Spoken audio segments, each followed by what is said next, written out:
gentlemen, friends, foes, lurkers, regulars, GMO people, organic people. Wheelroom inbound. 5, 4, 3, 2, 1.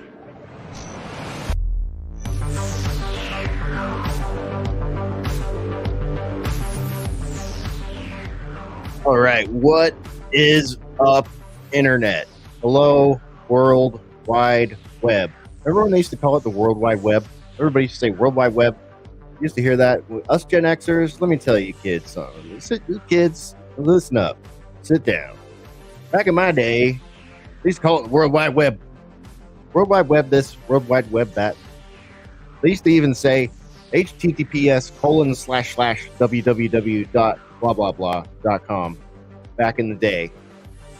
That's how long we've been on the interwebs, doing our thing over here. Can't say we were actually newsing in the noughties, in the late noughties, but maybe a little bit. I tell you what, though, it was the wild, wild west back then, everybody. The internet was the wild, wild west. It was absolutely bonkers and bananas. There were zero censorship, nothing like that. There were message boards everything was text-based. Not everything, but the graphics were, this always happens. The graphics were LOL. They were just, I remember the first time we saw a GIF, a moving graphic. It was like something out of a 8-bit Nintendo game or something like that. But we had free reign. We could say whatever we wanted. So if you were there for all the shit posting of the Trump era and the blood sport and all that stuff, and making money or sending money on YouTube, e-celebrityism, none of that existed back when Ruckus and Spore and I first got into internet. So, it just wasn't that way like it is now. So we experienced the most wildest west of interwebs ever. So now I can just say to you, go to our interweb page, alternatecurrentradio.com, which you should do if you haven't been there. We got a new episode of Sunday Wire up there right now. And over the weekend here, Ruckus and Spore and we may even conscript Scan. We're going to get caught up on the Boiler Room podcast uploads and the show posts. So those will be there. So, but, back to the wild, wild west of the internet, we don't really have that anymore without doing a lot of work. So that's what we choose to do over here. We choose to do a lot of work to fight the censorship and ignore the censorship, and especially the cancelers out there, all the cancelers out there. You can sit and spin. We don't have time for it. We're too busy working. We're too busy making content. And I've said it before. I'll say it again. If they delete us from the interwebs for our thought crimes, well, guess what? We'll find new interwebs. We'll make new interwebs, or we'll go old school and we'll pick up a printing machine, and we'll be handing out leaflets in a town near you called the Boiler Room Press or something like that. But anyways, we have our own little wild, wild west of the internet. It's called alternatecurrentradio.com. That is our platform. And we host a lot of great shows over there. We're pretty proud of it. We've got great stuff over there. I sound like Trump, huh? It's going to be great. Our podcast list is up there. It needs a little bit of work right now, but you just got to scroll through the site, and you can find all the cool stuff that we are doing over there. There is a new Sunday Wire up there, by the way. Daily Ruckus is coming back at you real soon here. The Oddcast, we got new Oddcast up on our Spreaker channel, and it'll probably be up on the website soon if it's not already. The Mystical American Patriot Society, of course, you can find them over there on our website. And we got great music shows on Saturdays.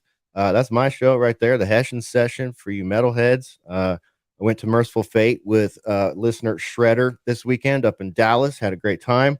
We'll give you a trip report on the Hesher Session this week. Tell all you metalheads out there from crappy states like California and New York that are thinking about moving here to Texas. I'll tell you what the metal scene is like on the Hesher Session. Anarchy with Spore. That's That's a classic show over there. One of the originals, hosted by the lovely Spore, of course. Her mixtapes are awesome. And we got hashtag Ruckus was here. That hashtag, everybody, that is how I knew that Ruckus was still with me in the years when he was not with me in my headphones and on my camera and stuff. I would just every now and then I would go to my Spreaker channel. Spore and Badger and I would go to our Spreaker channel and we would see that right there. What you see right there. No, right there. Right there. Ruckus was here. But anyway, that's Ruckus's mixtape show. And then we got Photon, our buddy Photon. He does a great show too. Spalding Mix, Daniel Spalding, one of the OG Boiler Roomers. We've even got some archives there from Tasha. We've got Infidel's Magic Carpet Ride, Infidel Pharaoh, of course. Matt's Shuffle. Matt's in the chat right now at Discord. What's up, Matt? And then we have guest ones too. You know, we got even let some of our listeners come through. Actually, they let us play some of their mixes, which is awesome. So anyway, quick, actually very long drawn out shout out for our own website. But we are broadcasting on alternatecurrentradio.com tonight and Spreaker.com, YouTube.com, and Rockfin.com. And we would like to thank all those platforms for having us and anyone viewing or listening on those platforms for listening or watching tonight. We appreciate your time hanging out with us here in the Boiler Room. Please, if I see a lot of you out there are listening, but you're not hitting that subscribe button, so I'll do the YouTube guy thing and ask you to please remember to hit that subscribe button because that helps. And yeah, that's it. Let's say hi to everybody. Joining us first, we've got the man behind the Daily Ruckus, ACR's own Ruckus. Ruckus, what's going on, man? How you doing tonight? Yo, feeling a little tired, a little spread out, but that's okay. I can handle it because here I am on a Thursday night for a Boiler Room with no other guests besides you and Spore. So yeah, this is going to be awesome. I'm looking forward to this. It's like the three amigos. This is great. Yeah, nice rundown on the website. We got to finish polishing some things I noticed as you were scrolling through there. But yeah, we'll get working on that as well as catching up those back posts. I got a few of the maps caught up and some Sunday Wires and stuff recently. So don't forget to check out that Spreaker and, of course, the YouTube. That's where you'll find anything you don't find on the website. So there you have that. And okay, yeah. In the meantime, you can find me and Hesher all over the freaking place over at TNT Radio if you're looking for our voices. As far as that's concerned, there's certainly no shortage of that going on in the department of Hesher and Ruckus voice action on the interwebs. Oh, so yeah. Check that out at tntradio.live. Absolutely. In the meantime, let's do our thing over here for Alternate Current Radio, the Boiler Room. Thanks for having me. All right. Yeah, man. Thanks for being here. It's a lot. You know, you find us 5 days a week, folks, multiple times all over the place on the interwebs now. So we've been keeping pretty busy over here at Alternate Current Radio, and we are balancing it out. We're working on balancing it out with the help of some of our friends here. So we will get caught up over here. But let's say hello to the DJ Mastermind of Anarchy with Spore and the keeper of all things Whiskey Tango Foxtrot on the interwebs. Lovely Spore. How's it going? Oh, I think it's going pretty good. I mean, we've had a interesting week, and I want to thank you guys, you two gentlemen, for all of the work that you're doing on the World Wide Web out there. We can't even say it anymore. It's so far the gone. World Wide Web.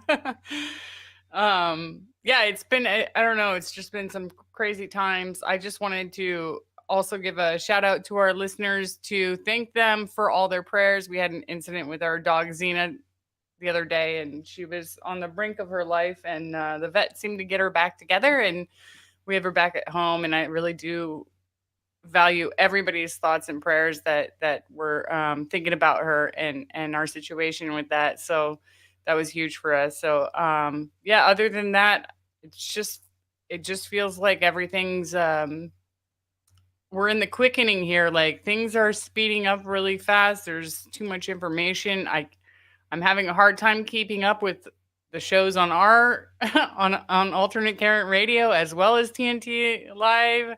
And I did want to give a shout out to Maps because they were debating on their last show about whether or not to do a third season. And you guys, you have to.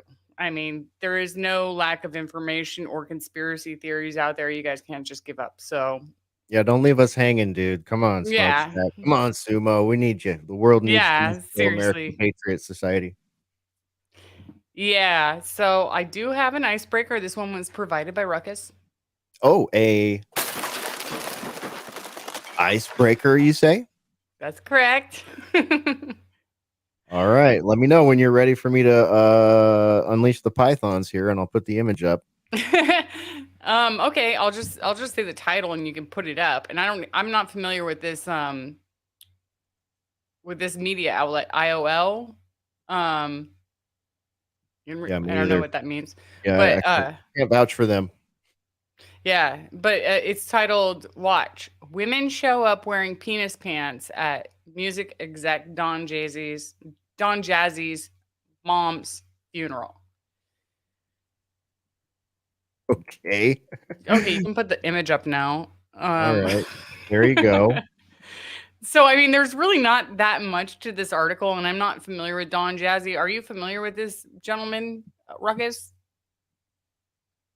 No. Okay, so he's a Nigerian music producer, and he seems to have he does some sort of those what do you call it, art, Installments. sort of like that, but he uses usually women. So sometimes he dresses them up as animals, things like that. And his mother died. Like living art? Is that called living art? I don't know. Okay, never mind. We won't pretend we have art degrees. Yeah. I'm not a biologist. I can't even tell what a woman is, and this article is not helping. No, this article it's very flaccid. It's girthy, long, and flaccid. Full of sack. It's full of sack. So basically all I gathered from this, and I have not really looked too much into this particular character, but what I've gathered from this article is that his mother passed away, and he was it sounded like he was a successful music producer, but then went defunct. But at the same time, he still has an influence where he can show up and do these, have these sort of live events with women dressing up in certain ways that make people feel like, something different's going on. So his mom died, and at his mom's funeral, he had a dozen women walking in wearing orange pants, each fixed with a giant penis and pair of testicles. Okay. That was at his mom's funeral. I was not expecting that. No, it's not his mom. It's this other guy, Don Jazzy's mother at this other guy's funeral. So it's this other guy, Don Jazzy's mother's funeral. But this dude, the penis pants guy, is Pretty Mike. Oh, Mike Nyogo. Okay. Pretty Mike. Gotcha. So Pretty Mike was elected to do this sort of live performance with these women Nope.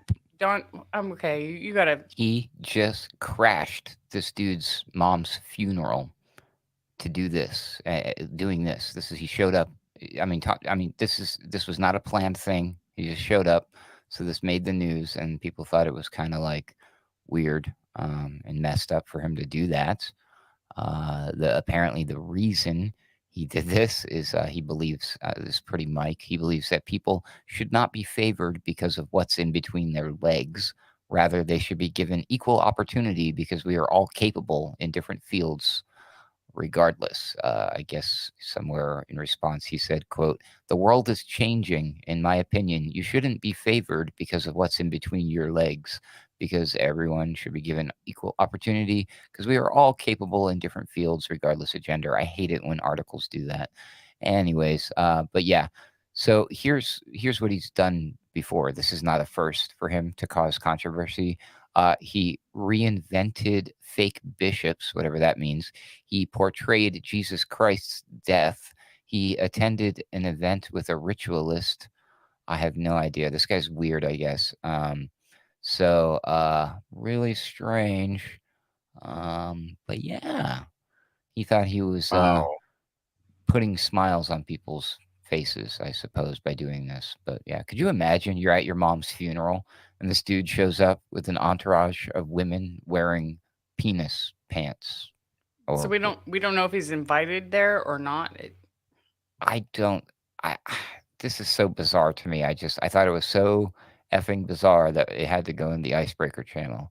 Um, but Yeah, I can see why that's there's a little bit of confusion because it is really bizarre. I was just reading through it while you were talking there, Ruckus, and it's very bizarre. It's not very well written either. But the picture says 1,000 words. So if you're listening to this on the podcast, look it up at least, or check out our YouTube channel where you can see the picture there. It's called "Watch Women Show Up Wearing Penis Pants at Music Exec Don Jazzy's Mom's Funeral." See, that's a terrible headline. They can't they're gonna get any of this right. They should have put this through a better editor, but yeah, there you go. There you have it. I don't know what to say. If that was an uninvited like party crash, like funeral crash, first of all, who crashes a funeral? And how how dare you think everybody's going to hold that same identity politic at a funeral? You know it's just in such poor taste. But I don't think a funeral is a place to be making a political statement of any kind. Period. Right. It's a Yeah. freaking funeral. You Yeah. know, didn't the government just do that? Make a political statement by like dragging people out of there if they weren't wearing a face mask, or they got too close and were hugging their bereaved loved ones. Those How those dare you? penis pants, the fake phallus on it is actually long enough to reach one's face. So you could probably attach a mask to the end of the penis there if you wanted to go full COVIDian on everybody, you know. They are very long. Yeah, for those of you listening and not viewing, they are pretty much a third leg resting They on are. top of There is no the end in the picture. yeah, you can't see the end of them. So I think I they, mean, they they go might be longer than the legs. they We don't might they may know. be dragging on the floor, Spore. Yeah. But geez, I mean, seriously though, like to your point there, Ruckus, like this Don Jazzy's mother passed away, and this is a funeral, and it's like this guy's doing this. You know, I'm obviously trying to make himself viral, and it worked, I'm sure. But how disrespectful! I cannot imagine having something like this happen at a funeral for one of my loved ones. No, just one more time. I gotta take this in one more time. My God. And that outfit that Pretty Mike is wearing. Wow, how about that? Woo.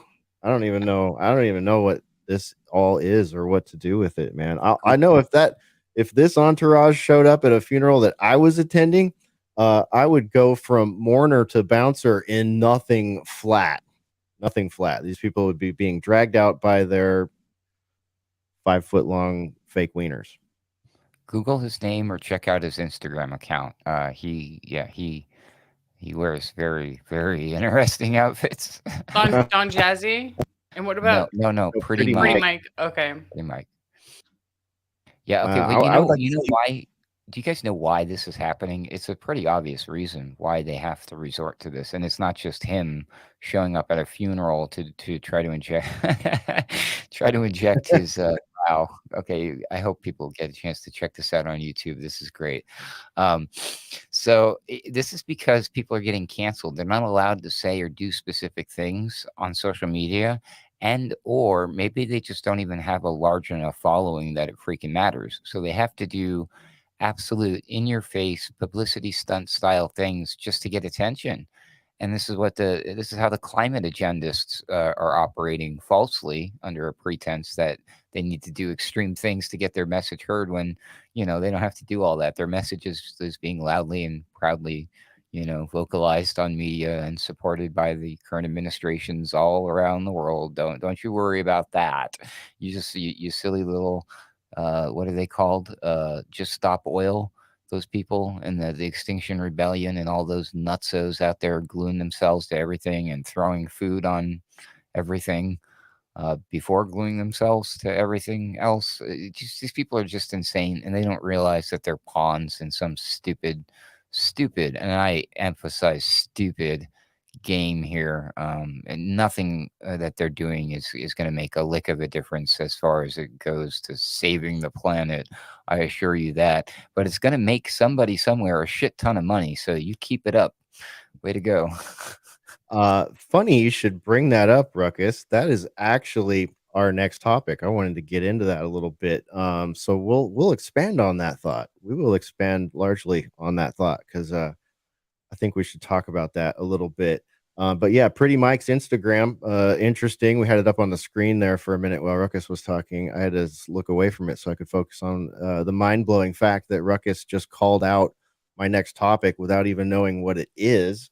That's how synchronized we are over here in the mind meld of the Social Rejects Club. I blame Cheech and Chong, my friend. Yeah, that's clearly Cheech and Chong's issue. Okay, let's see here. Are those Yeezys that Pretty Mike is wearing? What's going on? Are those Yeezys? I don't know. They look like they could be Yeezys to me. He should sell those on eBay. I hear they're going to be worth a lot of money soon. You better save your Yeezys, people, because they're going away. So those are going to get rare. They're going to be worth more than gold. They're going to be worth more than Bitcoin, probably. You watch. Yeah. And mark my words, Yeezus is going to get through this, and he's going to be bigger than ever at some point, even if it takes a while to sort of reimagine or reinvoke or whatever. But man, I don't know what to think, dude. This has all been, that whole thing's been a bit of a wild ride in the media. I've actually kind of been enjoying it. It's a little, I mean, I know some people are super upset about the comments made and whatever, but for me, it's just kind of been like this glorious display of First Amendment rights, and then this glorious meltdown in the media over, you know, criticizing the uncriticizable, if you will. So I found it's all been, you know, very much to my chagrin. It's been fun. But yeah, if you got them Yeezys, you're going to want to save those. Keep them in the box. Keep all the original stuff because they're going to be worth a lot of money eventually here when Yeezy is the next Elon Musk, you know, owning Parler and all that. Either that or he's going to have a total meltdown and disappear somehow. But I don't think so. I don't think they're going to. As Joseph would say, right, Ruckus? Yeezy has reached escape velocity no matter what he says, pretty much. Oh, hey, look, there's Chopper. You mean yay? I know that's his legal name now, but I like to stick to Yeezy and Yeezus. Those are my favorite nomenclatures for. Time out, buddy. Fact check. Is that his new legal name, or is it just like a preferred thing? They said on the mass media today that is indeed his now legal name. They call him formerly Kanye West, now legally renamed Ye. Yeah, I heard the artist formerly known as Kanye West. So he's trying to step in those Prince roles. It's better than the Prince thing, dudes, because at least it's a pronounceable thing instead of some bullshit squiggle symbol that, like, how do you can't even say that. There's no like known word for it or anything. Let's get real. I'm so good. What in tarnation? I'm so glad you brought Yeezy into this too, honestly, because I'm like, where the fuck does he fit into this when I'm sitting here listening to Yay. He's gotta be just somehow. I don't know. Why not? Yay. And I have to correct Spore. It's not the artist formerly known as Kanye West. It's the world's first black-white supremacist formerly known as Kanye West. Oh, it was actually just a news program that literally said that, the artist formerly known as. But yeah, you're right, though. They're Ruckus. Good one. Yeah. So, they won't even have him at Skechers. They turned him away at Skechers. He tried to crash Skechers. And they turned him around, and then they had to put out a notification. They put out a press note saying, we will not be doing business with Ye. Okay. Well, all right. And from your show on TNT this morning, it sounds like Skechers like is owned by an actual like Nazi or something like that. Did I catch that right? No. You got to retract that right now. I'm retracting that. Okay. Thanks. No, the story is about the origin of the Adidas company. Adidas is a German company, and the two brothers that founded it date all the way back to the World War era. And during World War II, their company was, I forget the technical political term for it, but their company was compelled to build anti-tank missiles instead of what they were making, which was shoes. So they were turned into a wartime company, and the two brothers that owned it, they were also on they were on Adolf's party. They were signed up. They wore all the regalia, and did the World War II thing for Germany. So, but that's really not that big a deal. I mean, it seems like a big deal, but like if you're gonna be upset about that, you have to also be upset about NASA, and you have to also be upset about Porsche, and you have to also be upset about Volkswagen. There's a lot of companies that sort of had those Ford origins. Motor Company was sending them straight up trucks because the war machine over there, they didn't think trucks were that big a deal until they realized they needed a lot of trucks to supply all their troops all over the continent. Yeah. So Ford was happy to sell them some trucks. Yeah. So I you know what? Now that you made me retract that, I was kind of on and off listening this morning, and then I realized that like when you maybe retract that, that Cece said that Skechers is actually one of the best companies out there that's like really helping people out and things like that. They're a really good company. Yeah, she made it sound like they've done a lot of good in her local community. Their headquarters is right there. So yeah, I'll get her to tell us more about that. I'm not really sure what that's all about, but I'll take her word on it. And yeah, Adidas, So I don't know. Adidas, actually. Adidas. Patrick called it. That was funny.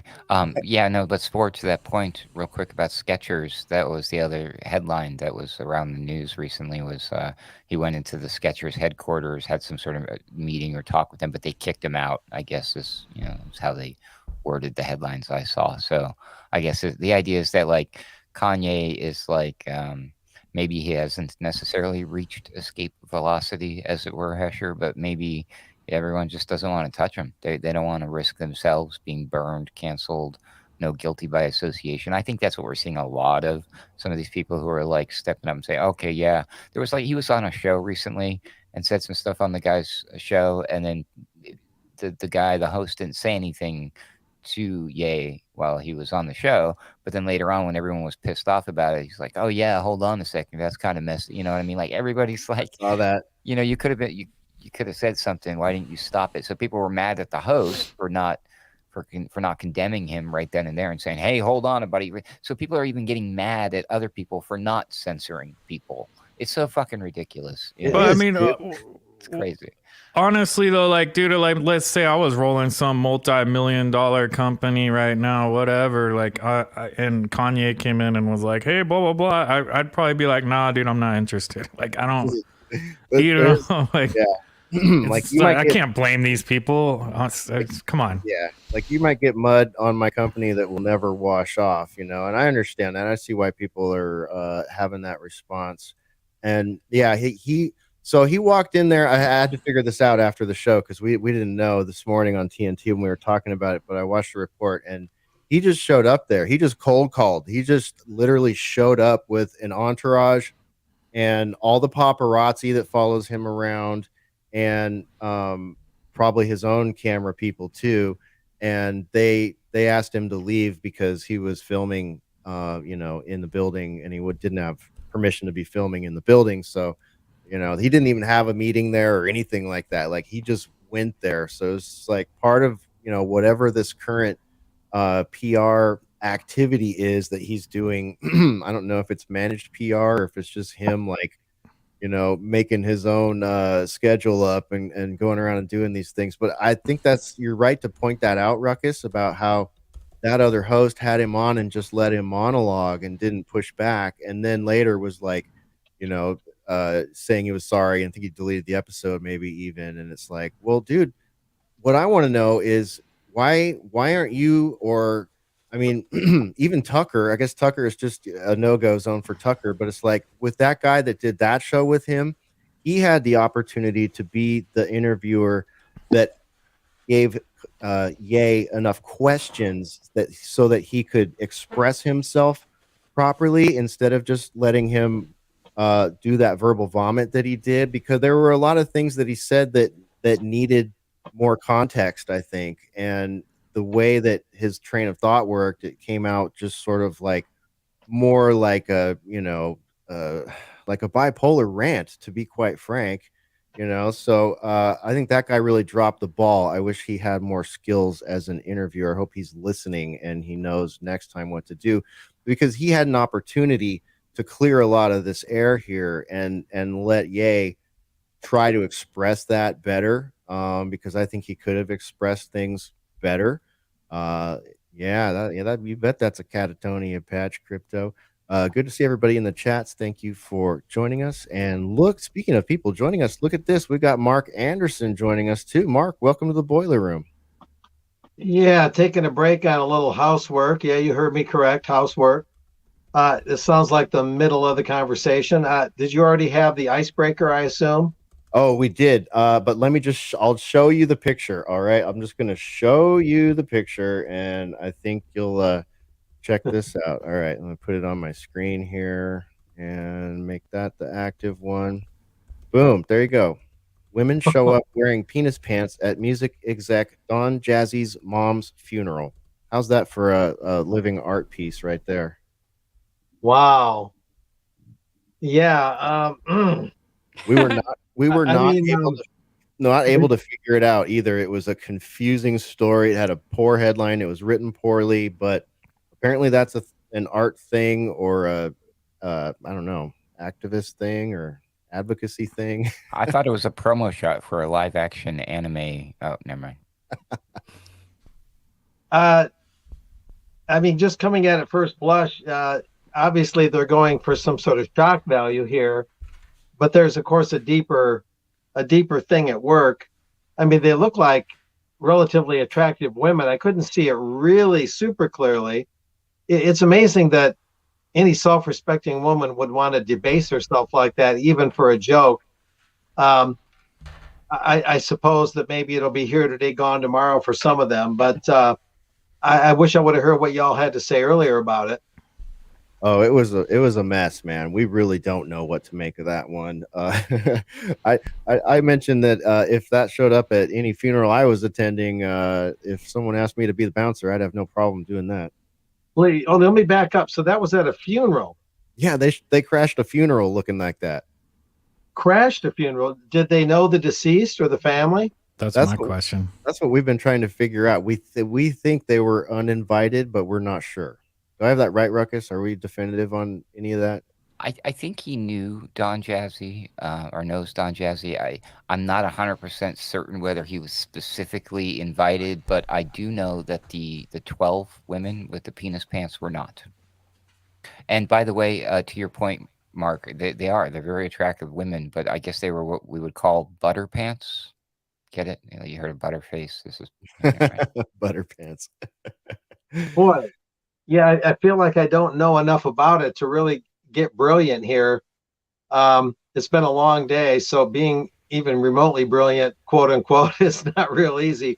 Yeah, but, no, we got way better places to go than that. Anyways, Mark, that just got us kicked off here, and we're already moving into the areas of cancellations of rappers and stuff like that. But one of the things I really wanted to talk about tonight was this recurring topic of activist groups attacking fine art paintings and stuff like that. But Mark, I don't know how long we have you tonight, or if you have anything hot on your list. So maybe we should check in with the Truth Hound first. What have you been up to? Well, I was on the UK column. I'm on there pretty much regularly Mondays now, and the last thing I did had to do with the Chicago Council on Global Affairs annual survey on foreign policy, and there was some somewhat bright lights of hope there. Americans surveyed, and their surveys are, to be sure, pretty thorough and I think largely accurate. I'm not sure how they go about choosing who they call. Some of that can always be a mystery when you get into polling and exactly how they phrase all the questions. But one of the things it said was that even though the council has these largely accurate but unavoidably biased surveys, biased in favor of globalism and internationalism. Even so, they found that those that they surveyed, Democrats, Republicans, more so with Republicans than Democrats, but pretty much people overall that they surveyed are growing wary of America being this exporter of democracy, and that we're going to march around the world and mold everyone into a democracy. They came down much stronger in favor of minding our own business, not what you'd call isolationism, and not maybe to as strong of a degree as we might hope, but there was definitely a muted surprise on the part of the Chicago Council on Global Affairs in terms of finding out what they really didn't want to hear, and that's that Americans again are getting tired of being the global gendarme, the global constabulary, and soft power or hard power. Americans are getting tired of always having to put democracy everywhere in the world where we think it isn't, and instead they want to protect America proper. And it could have been a little stronger in terms of the degree of it, but it was enough to, I think, disturb the council, because the Chicago Council is only 1 year younger than the New York CFR, the infamous Council on Foreign Relations, and they're both siblings that kind of have an intellectual and ideological ancestry in the Royal Institute of International Affairs at Chatham House in the UK. So this is the big, heavy think tanks that supply people and ideas for government through private channels largely, and they've been working for about a century to get Americans to be non-isolationist, globalist, promote democracy around the world, and now they're seeing that their fruits are not coming to bear as much as they'd like, that Americans aren't taking the bait as much as they'd like. So there's some good news there. I love that. So if I was to boil down, since we are in the boiler room, what you're telling me here is you're telling me that the globalist cabal of ghouls have gotten the memo that the citizens of the United States in particular, and probably largely the entire West, are onto them, and they don't like the rollout. They don't like the look, the sniff, the something's rotten with the smell of their utopia. I think that's what you're saying. They're starting to realize that their gambit is running thin. Yeah, the only part that's a little bit different than what you said is that people just simply sense that they don't want to do that through soft power, through hard power. They sense that maybe it's not working. Things are very expensive at home. Things are getting pretty disheveled here, and they just don't think we have the wherewithal to support the whole world. I think that they're not totally clued in on what the globalist groups that I'm describing are up to, and that they're largely responsible for these things that they want to back away from. If we had a real media and everybody surveyed, or more of those surveyed, could make the connection and see why things are happening and how and who's responsible, I think the results of these surveys would be much stronger in the direction that they're already going. So the only thing missing really is more public awareness of exactly who these think tanks are, their history, what they're about, and the fact that their very purpose was to create the idea that America would be the world constabulary, and we'd have to break the isolationism that kept us out of the League of Nations before the UN was formed. Once we didn't join the League of Nations in the 19s, like early 1920s it might have been, they were bound and determined to make sure that they would get the world in this globalist grip. That's why they created the UN in 1945. And so after all this time, they're just not seeing the total return on their investment. But again, the American, the public sentiment would be much stronger against them if they knew the full score, the people. So, right. So basically, and that kind of fits in with one of the observations that we've been making here in the boiler room for the last, I don't know, year and a half. Somewhere through the pandemic period, we started kind of pointing out, there is a sort of a general, and I'm not saying this with regards to in particular pharmaceutical experiments there, but there is a general hesitancy and a general skepticism in a lot of people's minds right now. And I think it's sort of intuitive for a lot of people. Like they're not necessarily deep in the context like we would like everybody to be, because that would be a game changer, absolute game changer. But yeah, I think that probably fits right in with that observation. I think you've talked with us about that before too. So yeah, so and there's evidence of this, you guys. I'll give you an example, but I'll take Ruckus's thoughts first before I kind of steer in another direction here. What do you think, Ruckus? That's pretty decent news right there, right? Some good news in the boiler room tonight. Globalists realize that the public doesn't trust them. Yeah, right. Sure. Like that's news to them. Come on. This is why Yeah. they do everything that they do the way that they do it. For the longest time, they constantly they have like a recurring nightmare of these rebellion uprisings where I forget specific ones in history because I'm really bad about this kind of crap, especially when it's live on air like this, you know. But like they fear the rebellion, the uprising, where all the people are going to realize what they've done, how much they've been had, how screwed over they are, everything, and then they know, you know, if they're gonna if they figure out who to take that anger and that wrath and you know desire for vengeance to directly to the people. I hear like a truck passing by. I thought I was tripping. There a truck in my room. Yeah, that's my bad. My studio is not that far from the street, dude. Making And I sure am the not Cheech muted. and Chong wasn't working a little too well, if you know what I mean. But yeah, no, this is what they fear. They fear the people more than anything. It's the scene from Bug's Life where the you know the grasshopper using the seeds.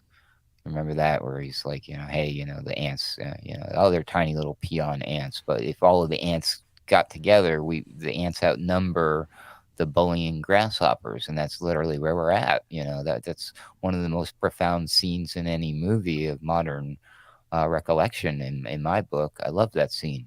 It's a great learning lesson, but people only understand these things and get it and have it resonate with them when they see it in a freaking movie, which is a shame. When in reality, if they could all recognize that in their real lives, then, you know, we probably wouldn't even be having this discussion. Instead, we'd be hanging out. Every night would be a Saturday night, having a party, a brew, listening to music, good times, not worrying about this doomsday crap and the propaganda, the censorship, Yeezys, and all of this garbage, and stop the oil, throwing mashed potatoes on things and smearing statues with chocolate cake.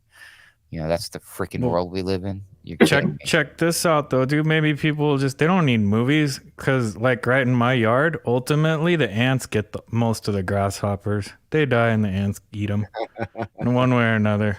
They get all the bugs, all the dead things in the yard. The ants handle. But yeah, before you guys steer off, did you guys see? I don't know if and if you brought it up, then that's my bad. But because I was sidetracked here for a second, but I'm back in focus. Did you guys see what happened at the Porsche Museum with the protesters?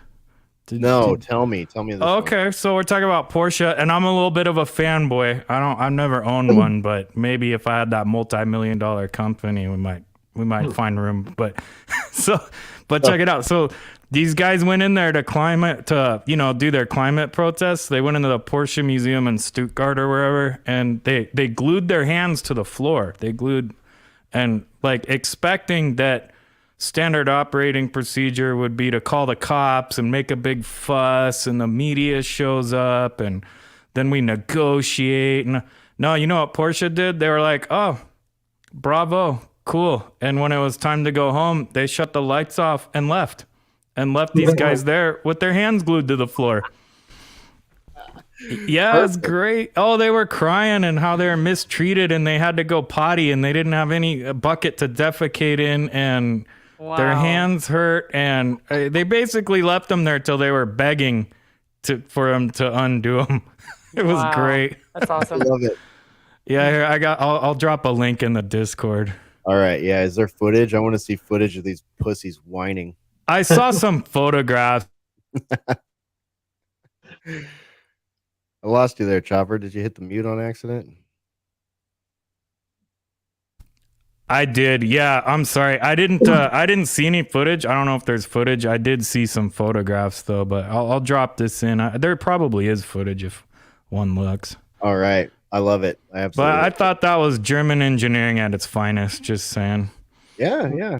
What was what were they protesting exactly? They had a bunch of demands. They wanted like Porsche to only build cars that go like 100 kilometers per hour, which is like 62 mile or per hour, because that'll save the planet and shit. And this is like, yeah, this company sells like $100,000 and up. Like, I mean, a lot of their better cars, you're looking at $250,000 easy or more for some of their serious badass hot rods they build. And I don't think they care, or their target market cares if they don't want their car to only go 60 miles an hour. I mean, yeah. I could stay with the VW bus and get that, and you know what I mean? Like, come on. Right. Man, oh man.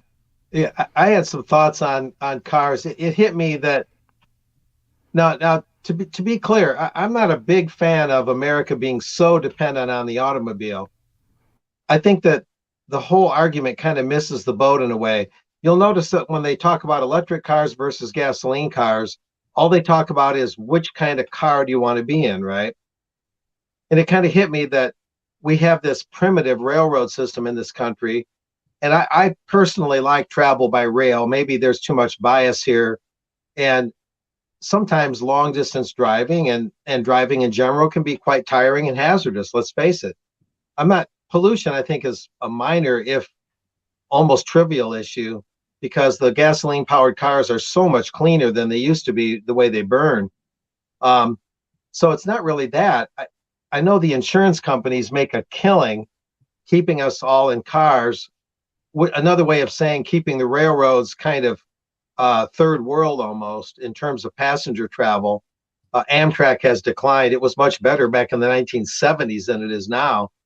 And if you go and read a book called The Slaughter of Cities by E. Michael Jones, a noted conservative writer. He's in South Bend, Indiana. I know him personally. A lot of people have heard of E. Michael Jones.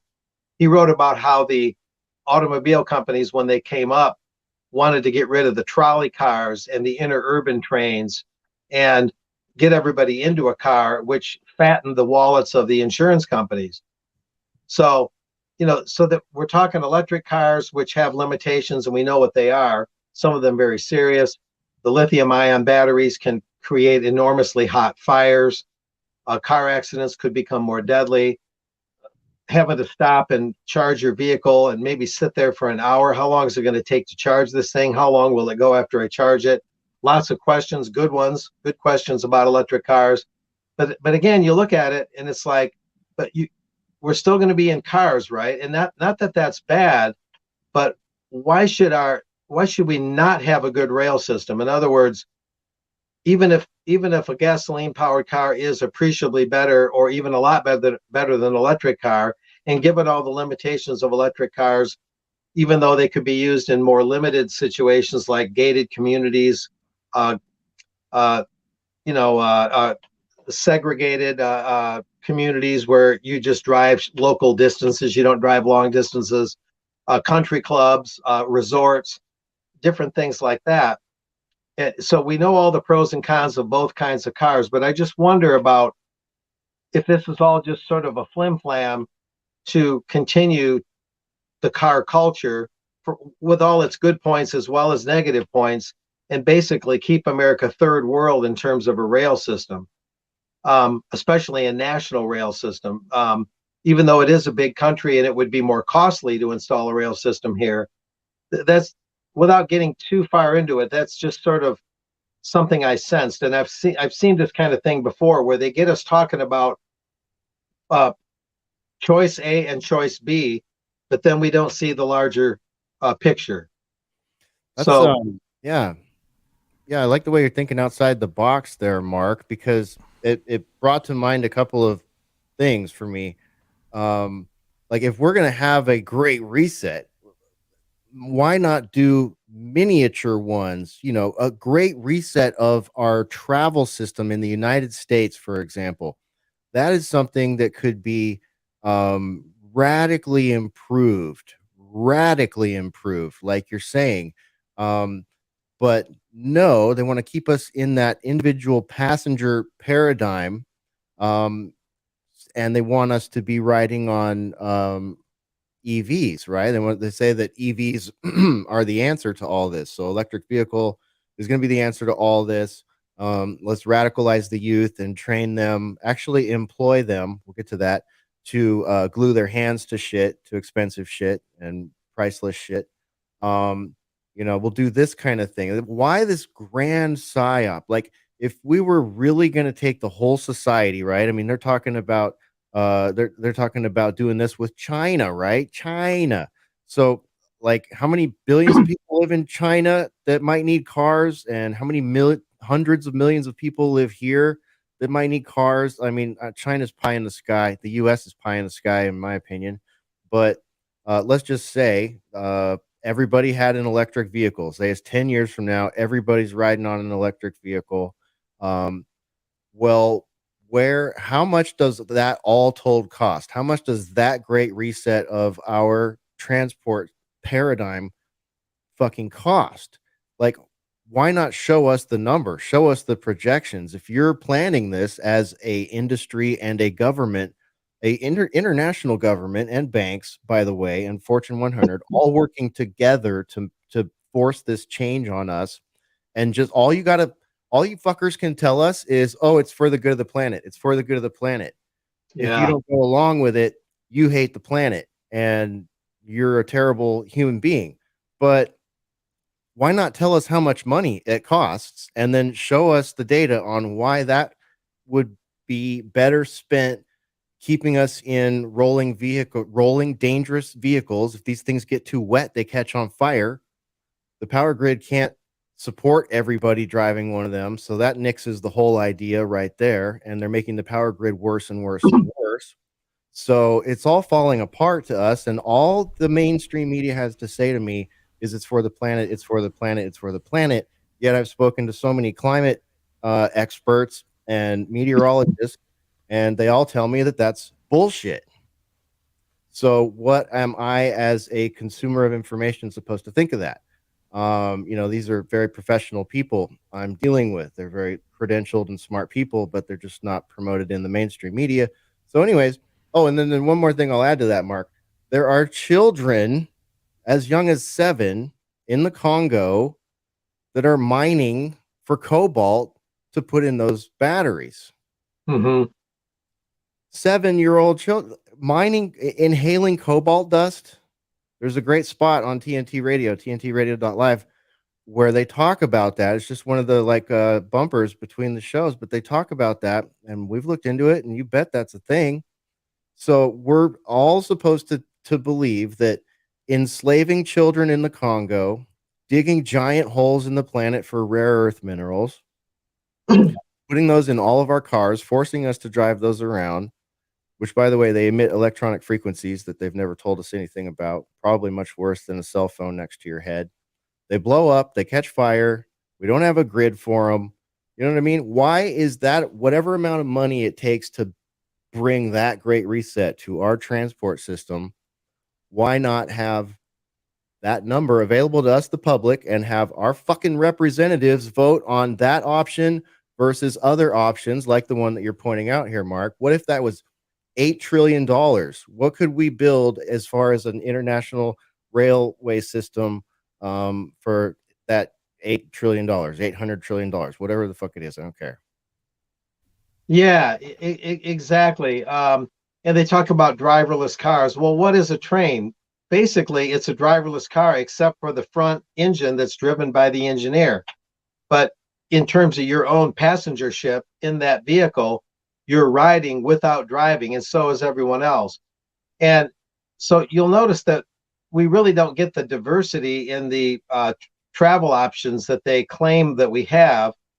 I mean, yes, there is a rail system of sorts, it's always on the ropes financially, and they have to share track with the freighters. And so a lot of times the Amtraks, which I've ridden on a lot between South Bend, Indiana and Washington, D.C., they have to pull over and let the freighters go by. It's tedious, it's time consuming. There's some good things about it, but if you go to Europe, you can go around the entire country without even needing a car, unless you want to Uber here or Uber there, or maybe rent one for a little while, and that's fine. And there's nothing wrong with automobiles. There's nothing wrong with the internal combustion engine. It's just that we don't really get this full gamut of what would meet the needs of the people.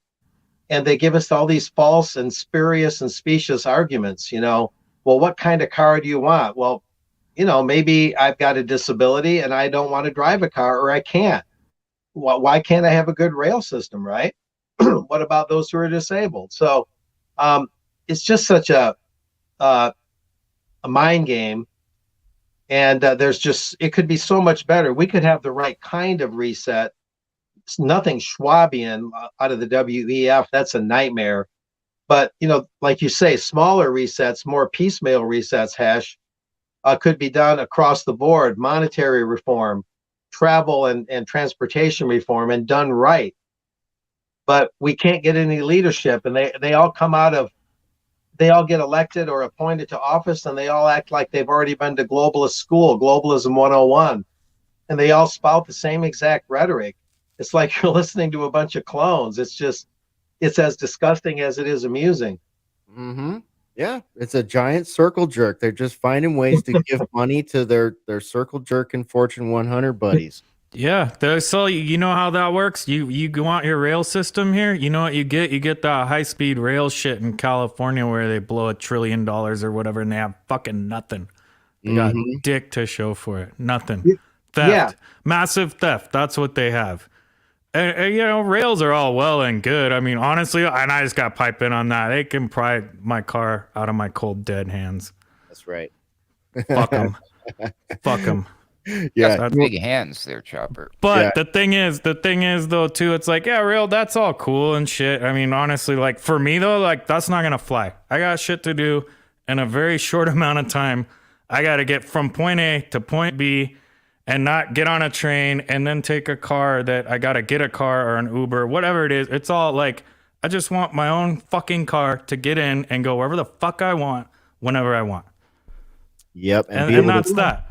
And be able to fuel it in 2 minutes, 2 minutes flat.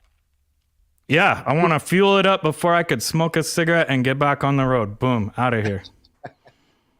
Yeah, the other point to add on to that, and you make a good point there, and a lot of people feel that way, and understandably so, is that flying has become a nightmare. Flying's disgusting. I have no desire to get on a fucking commercial airplane again ever in my life. Yeah, and so domestic travel for you're right.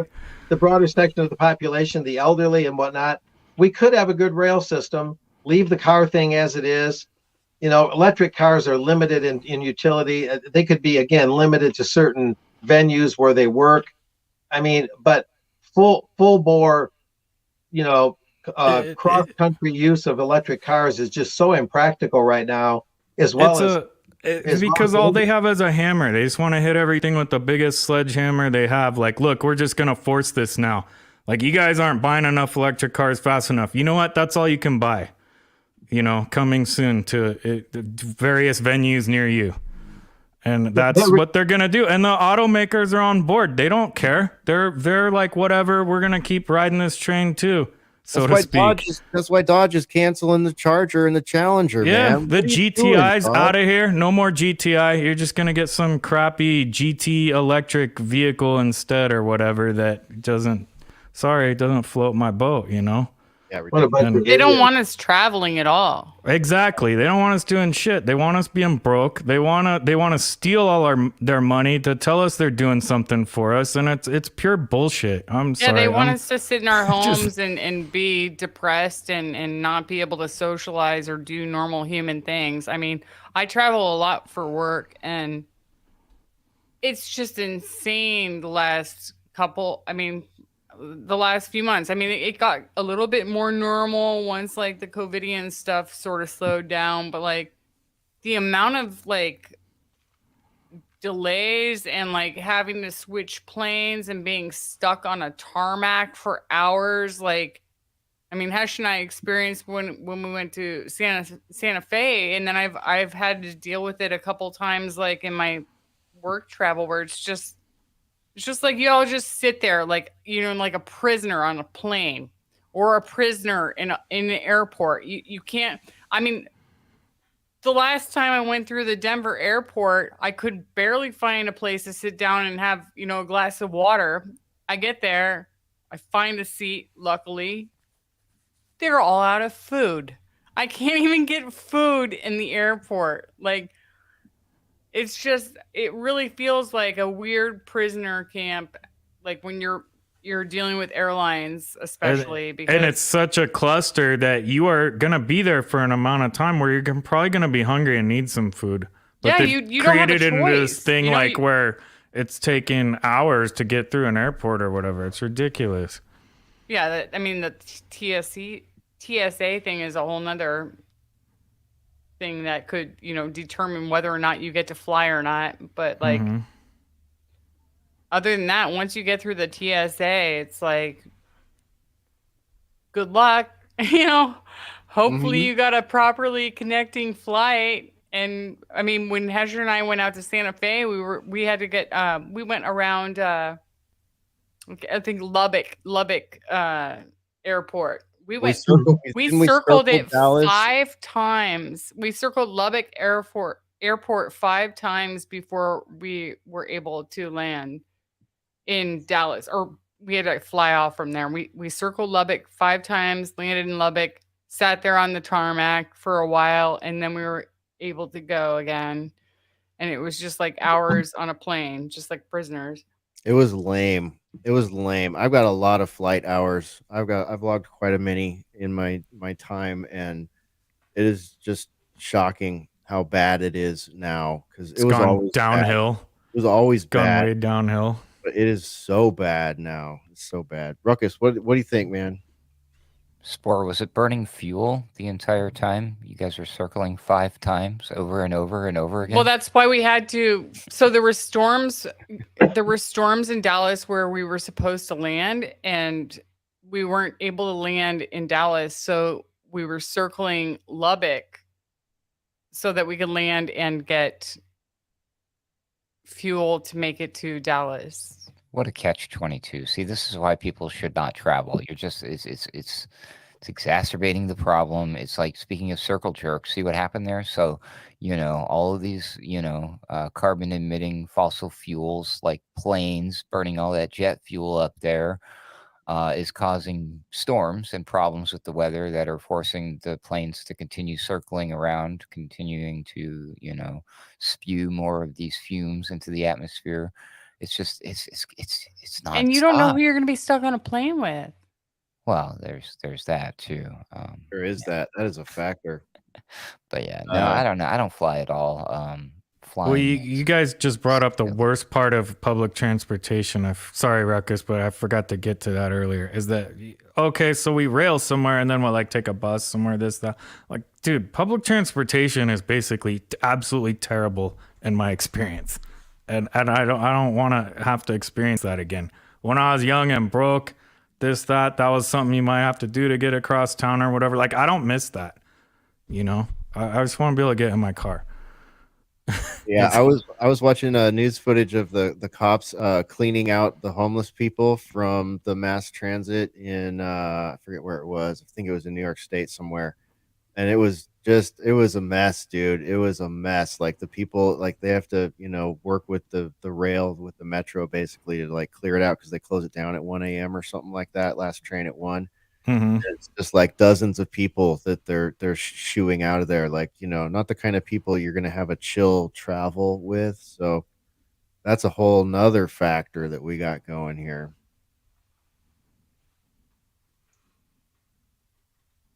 All right. Well, Ruckus, going back to what you were saying about them fearing an uprising, I had one thought I wanted to remind myself to say out loud. I don't think I did. Is that's why they need to be in control of all the uprisings now. That's why, you know, you've got both sides. You've got BLM, Antifa, Proud Boys, and Oath Keepers, all pretty much, controlled opposition. And those are the best they got. I mean, it's now public knowledge. You can find all the articles that all of those operations have informants in them, and it's pretty obvious from public information the way they roll, and from everything we've seen. So, that's the thing here. But the gig is up there too. I think, man, it's kind of like the globalist thing, Mark. Like everybody's starting to realize, oh, that's how these people roll. Like the color revolution thing doesn't work anymore. No one's falling for that. The race riot stuff, like not many people are buying into that anymore. Arguably Kanye and Candace coming out with that thing that started all this was sort of a flag on that one. Yeah, go ahead, Mark. It's amazing. You just went right into the segue that I was thinking about making on my own, and I was just waiting for everyone to get their chance to comment, but you just happened to say something that set the stage. Another part of the Chicago Council's survey here is most Americans no longer view COVID as a critical threat. Yeah. You can see that they did a sub-study, a study within the larger study about foreign policy and Americans' attitude toward that policy. And what's interesting here is that it says key findings: only a third of Americans consider the COVID-19 pandemic to be a critical threat to the country, down 2/3. Repeat, down 2/3 from 2020. It does say around half of Americans would prefer that the country play a supporting role, not a leading role, but a supporting role in delivering vaccines to other countries. Initially, more Americans responded to their surveys in the past, saying we need to have a leading role and internationalize the vaccines that America creates, the COVID vaccines, avoid vaccine nationalism, and be more global about it. And with our own tax dollars and our own goodwill and our warm hearts, share these COVID injections, which are not really vaccines at all. And that's a critical point, with the whole world. But just like Americans are growing a little bit tepid, almost cold with having a aggressive foreign policy, they're also growing tepid, almost cold with pushing vaccines too hard on the rest of the world. And I wrote a note here. This is not what the Chicago Council, as part of the internationalist system, wants to hear. And it's contrary to the Royal Institute of International Affairs, the CFR, the Chicago Council, and the think tanks that have been cultivating for 100 years, hoodwinking Americans into believing into globalist ideas and solutions, and so on and so forth. So only a year and a half, 2 years ago, the council did one of its global cities programs in Chicago. They did it virtually because of the so-called pandemic threat. And at that time, they were really pushing the idea, promoting it, not taking the pulse of America, but actively promoting the idea that Americans and America in general, the USA as a country, would take the lead on COVID.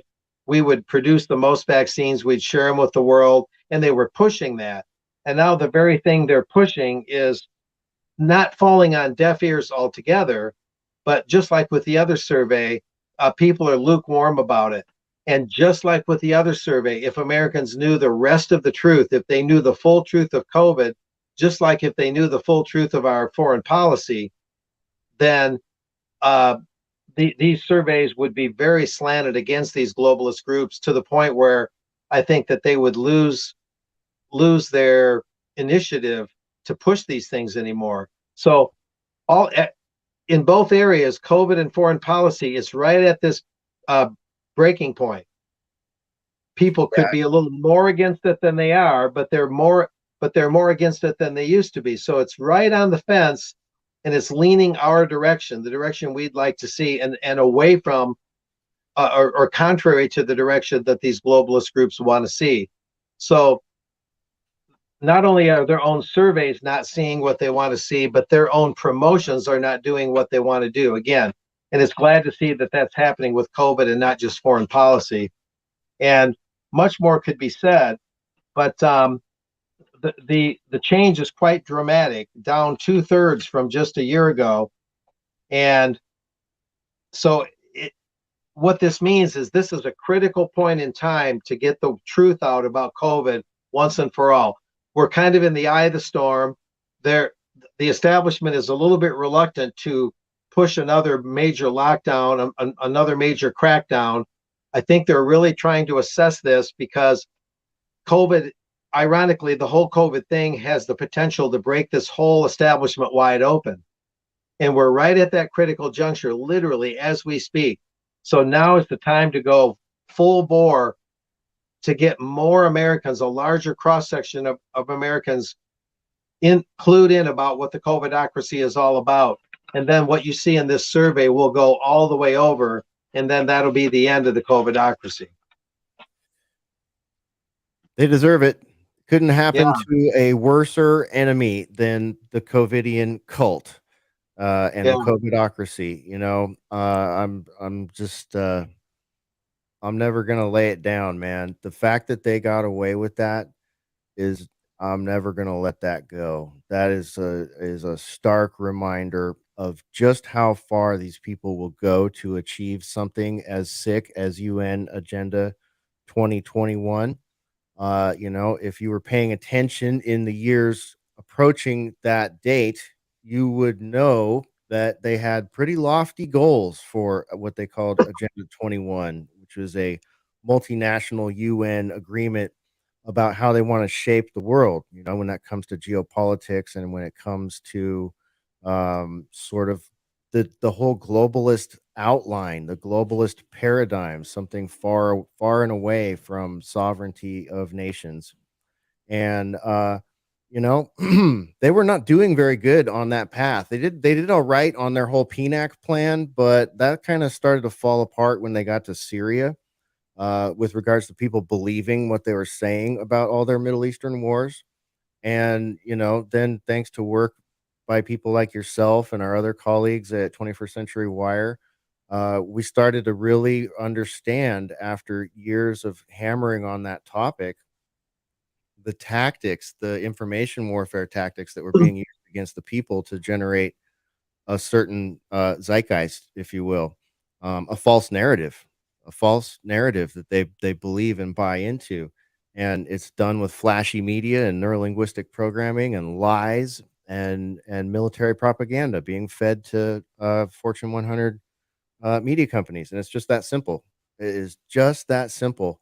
And then COVID came along, their grand gift, the grand gift of the ghouls, and they pretty much locked up everything, all the low-hanging fruit, the things that we thought were never gonna happen, like, those things, so many of those things came true when COVID happened, right, Ruckus? It was like all of a sudden, you know, just before COVID, we're like, "Ha ha, Agenda 21, you're not gonna make it. You don't got the ability to lock people down. You don't got the ability to take over sovereignty. You don't got your sustainable blah, blah, blah in place. You don't got your electric vehicles in place. You know, the world is gonna move on in the old normal." And then all of a sudden, oh, lockdown. I must have missed all of the mainstream pushback against all these agendas because, from what I can tell, they've been going along with it from the beginning. It's a shame Mark disappeared there for a second. I needed to ask him. Do you remember where he said these surveys are coming from? Who's conducting them? It's a I No, I don't. I mean, I know they were being presented at the Chicago conference that he was at there, but I'm not sure where the surveys actually came from. We'll have to get him when he comes back here. Okay. So I am very curious about that. I'm also noticing the headline there was nice, where it said that most Americans no longer think that COVID is a serious threat. I might be paraphrasing here. I think that was it. If everything was honest and above board. Oh, there he is, real quick. Hey, Mark, who conducted this survey? If you don't mind me asking, real quick, before I go on a rant here.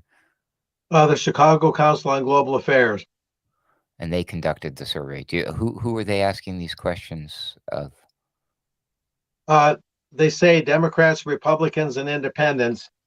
A sizable cross section. I've never gotten a call, but they'll have overall ratings, Then they'll have what Democrats say, Republicans say, and independents say. And they do provide some of the sample questions. This one was done between July 15th and August 1st, 2022. Okay, thank you.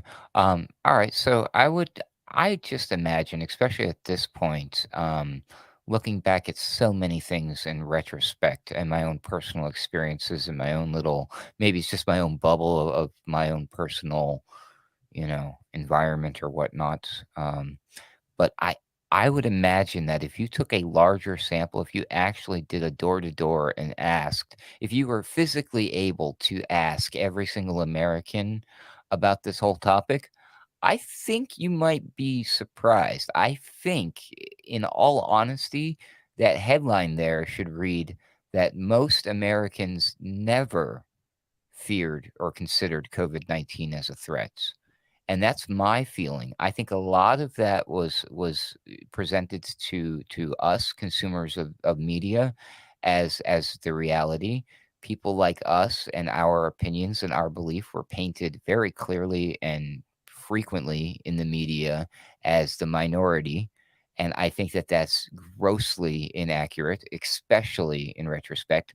And I think the vast majority of people responding to the government's response to the pandemic, which was all these lockdowns and these rules, the social distancing, the masking, then eventually the vaccines.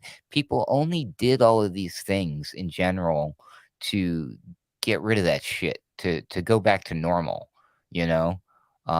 So I don't think that the vast majority of people who participated, went along, did anything, felt anything, believed in anything. I think in reality, it was just a lot of to go along to get along kind of a situation. And I think if you were honest, if we could honestly get a pulse on just the general American people, I don't think people that many. I think the majority is they really weren't that scared about the virus technically. I mean, it's America. Come on, man. I mean, seriously. That's my observation. And it's just I don't know. I don't know. The truth, what's the truth going to be? Because it's going to come out, but they're already, I believe, planting a new narrative that's going to replace the current one. They're not going to let the virus idea die. They're going to build things up with this gain of function. We got these labs all over the place. They're going to bring back and use and become a mainstream story, I believe. This idea that it was leaked out of China's Wuhan lab.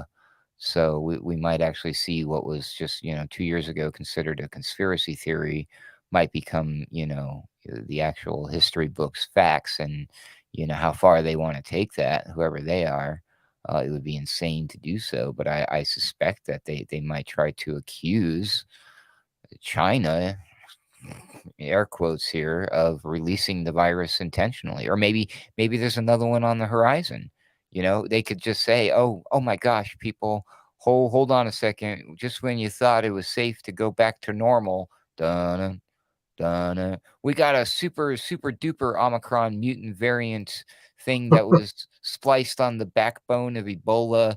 And then they mated it with an AIDS cell. And then it infected a monkey and got up somebody's butt and they farted and we're all going to die. And China did it. It was all planned. And here's the proof. And Trump throws it on the floor like Benjamin Netanyahu used to do with like satellites and drones that he shot down out of the sky to emphasize his propaganda back in the day, all dramatic. And he'd be like, there's your evidence. And bam, we're going to war with China.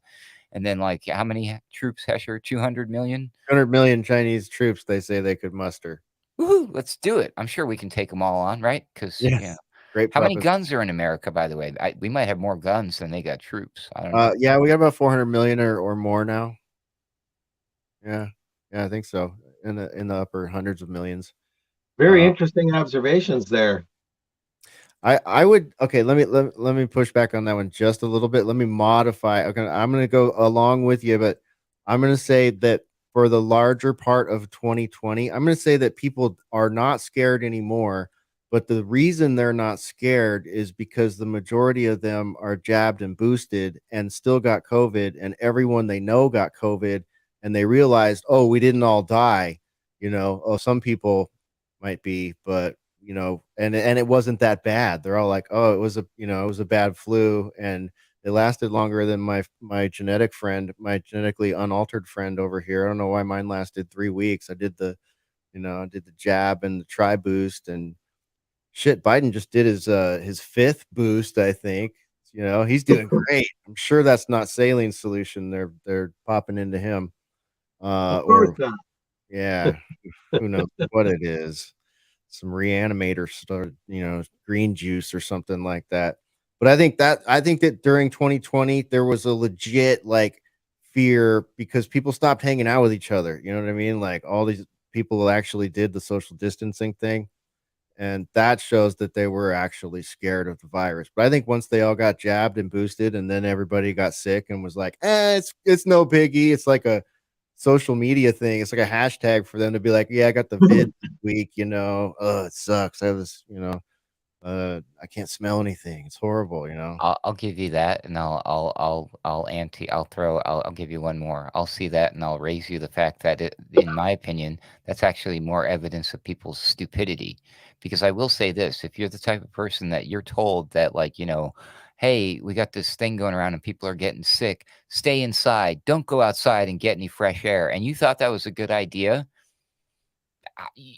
I think that's less being scared and more just being stupid. Okay. You're going to drive around wearing your face mask all by yourself. What are you scared of? Who or what are you scared of by yourself? Hesher, prove to me that the person who wears a face mask alone inside their car, not around other people, who or what are they scared of? Or are they just effing stupid, just obeying like a stupid little sheep? I'm gonna go with brainwashed sheeple. I'm gonna go with brainwashed sheeple for 200. Alex, what is brainwashed sheeple? It's unfortunate because there are a lot of brainwashed sheeple out there that were already hypochondriacs, and then they were subjected to all this toxic media, all this toxic news, this propaganda, and it weaponized. It sort of reacted with their natural hypochondria and ill health, right? They're probably in ill health because they're sitting around watching CNN 24/7 and Netflix 24/7. So yeah, we had a whole like a trifecta of terrible stuff there. Brainwashed, sick, and just ill prepared for a media assault like that. But it has worn thin, and I think it's largely due to I think we've established a pretty good timeline here. What do you think, Chopper? Are you seeing this in your life too? This sort of like stand down. Does everybody that knows everybody had COVID 10 times already, and all this? Yeah, everyone's had COVID, I guess. I don't know. I don't think I have, honestly. I never had COVID. So I'm one of those super rare, like, genetic just like a unicorn. I read articles about there's like unicorn people that don't ever get COVID. You know how to not get COVID? Here's how to not get COVID. Don't let some asshole stick a swab up your nose and put it in a petri dish. Just don't do that, and you'll never have COVID. You might have a cold or the flu or something. This is true because I've never taken a test for COVID. Word. So, and I've just never had COVID, and I never worried about it. My biggest worry was what was happening around me and in the media, like going to the store and just watching things crumble and go to shreds, and the things that we all want to do being taken away from us. That caused me a lot more stress and consternation and fear than the COVID itself ever did. And me personally, the longer this goes on, the more I'm convinced that shit is straight up fake as fuck. It's nothing. It's a cold. You got a cold, dude. Okay? And that's it. And it's literally what they say is it's a cold virus anyways. So, I mean, just saying. But I think you guys are right to the fact that it's wearing thin. I think more and more people are able to recognize that, hey, you know what? Maybe the television lies to me. Mm-hmm. Hey, maybe the government isn't my friend and isn't here to help me and isn't just strictly there to do all these wonderful things for me and the my community or people around me or whatever. Yeah. You know what I mean? It's just so I think there's I think there is hope in that aspect of it, but I also think that we haven't heard the last of this. I think that's going to be more mRNA. I think you're going to have more lockdowns for other reasons. I mean, on a bad note, it worked. It worked because they basically came out and said, "Oh my God, we have a global pandemic." And then you had the first thing I knew when it was on like Donkey Kong, when they were like canceling the NCAA basketball and the NBA, and then next thing it was, major league, like all the major sports just got canceled. Like, whoa, okay, these guys are serious now. They just pulled a trigger.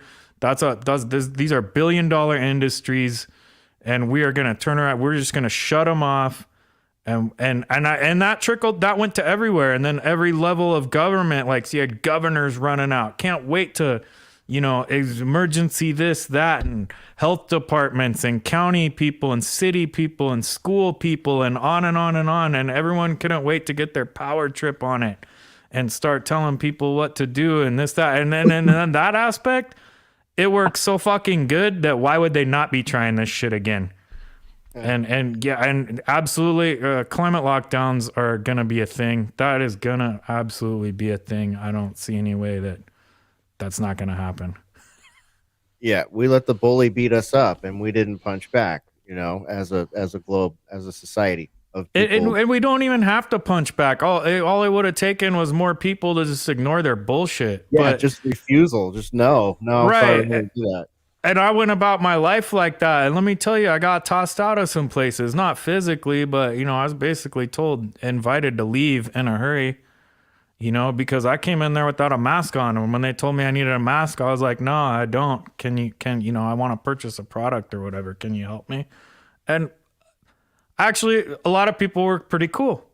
Didn't care, didn't say anything. But I ran into my share of micro tyrants too. Like I had to be willing to do that. Like, cool, I'm gonna walk into this place. I might get kicked out.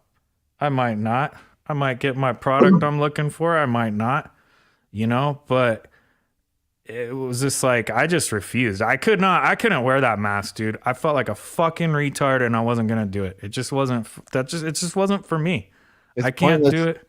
It's pointless even for people that don't have giant beard hanging off their face, man. You ever seen someone exhale a vape while they're wearing one of those things? All this hair just piles out the side and the top and the bottom. It's like, the thing is literally a ritual shame mask, as our friend Foulmouth Veteran says.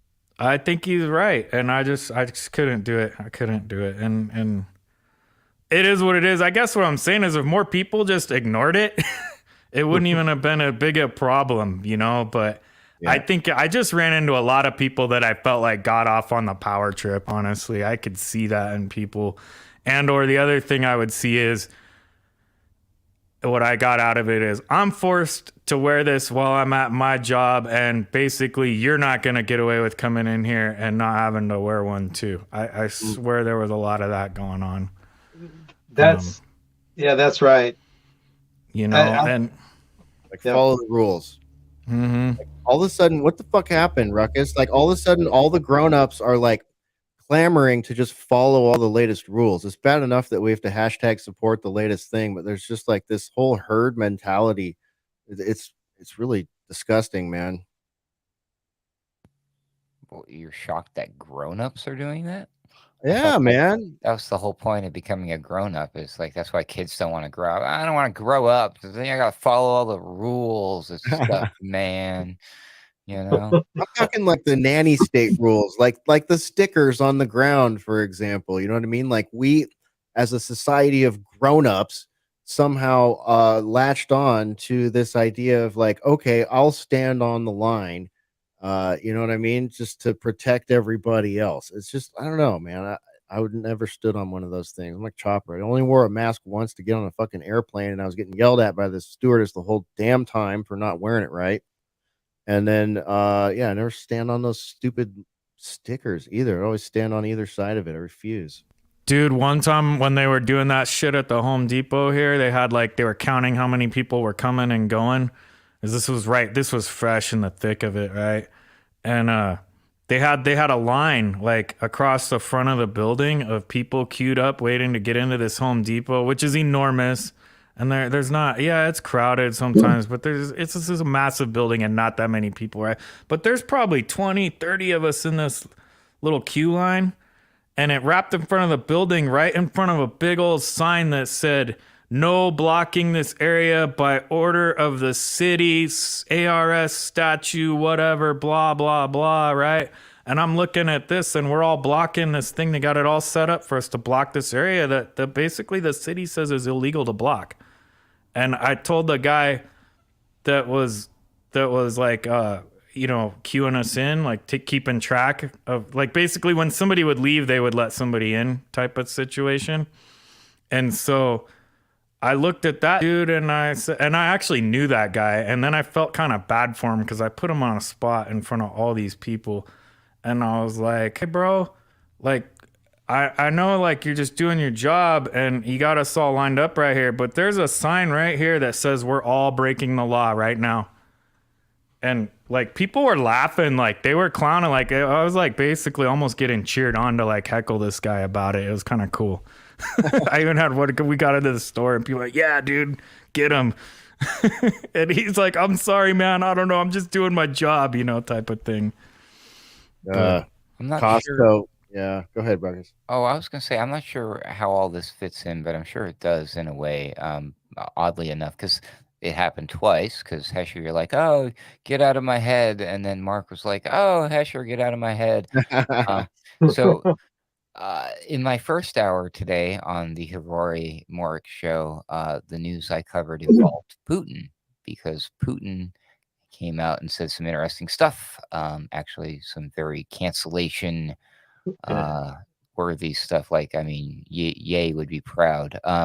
But in a nutshell, one of the things he was talking about at a recent some fancy meeting he was at. Where was he? I forget what he was doing, but he was doing a speech somewhere. And he said something about the fact that the U.S.-led West has continued its policy of escalating tensions around the globe and is trying to do what he's calling subjugate the world under its rules-based order. See, and this was the interesting part to me, because I was like, okay, good point. And he said that it remains unclear who invented these rules, what they're based on, or what exactly they even are. So the problem is, like, we don't know what the rules are in today's society until we break them, right? And that's actually the way most laws work, isn't it? I mean, like, there's so many laws on the books. Like, you can look up, like, your local laws and find out, like, "Oh, shit, I had no idea it was illegal for me to drive with my raccoon in the passenger seat when I got a six-pack of beer in the trunk." Stuff like that. But there's this concept, and I forget what it's called. It's technically on us to know what the laws are. Not knowing that something is against the law does not get us off the hook for violating it. See? Ignorance of the law is no excuse. Yep. Thank you. And that shit concerns the living daylights out of me, because I realize, I'm like, how many things do we potentially do on a daily basis that we could be, quote unquote, breaking the law, which are really just a set of rules set forth somewhere at some time by somebody that, I mean, you see where I'm going with this? Like, things are just so far out of control. Nobody even knows what the rules are. And then you look at when they threw in this muddied concept that's not a law, but it is still a rule of some sort. These things during the pandemic called mandates, which are based on recommendations. I'm like, now I'm really confused.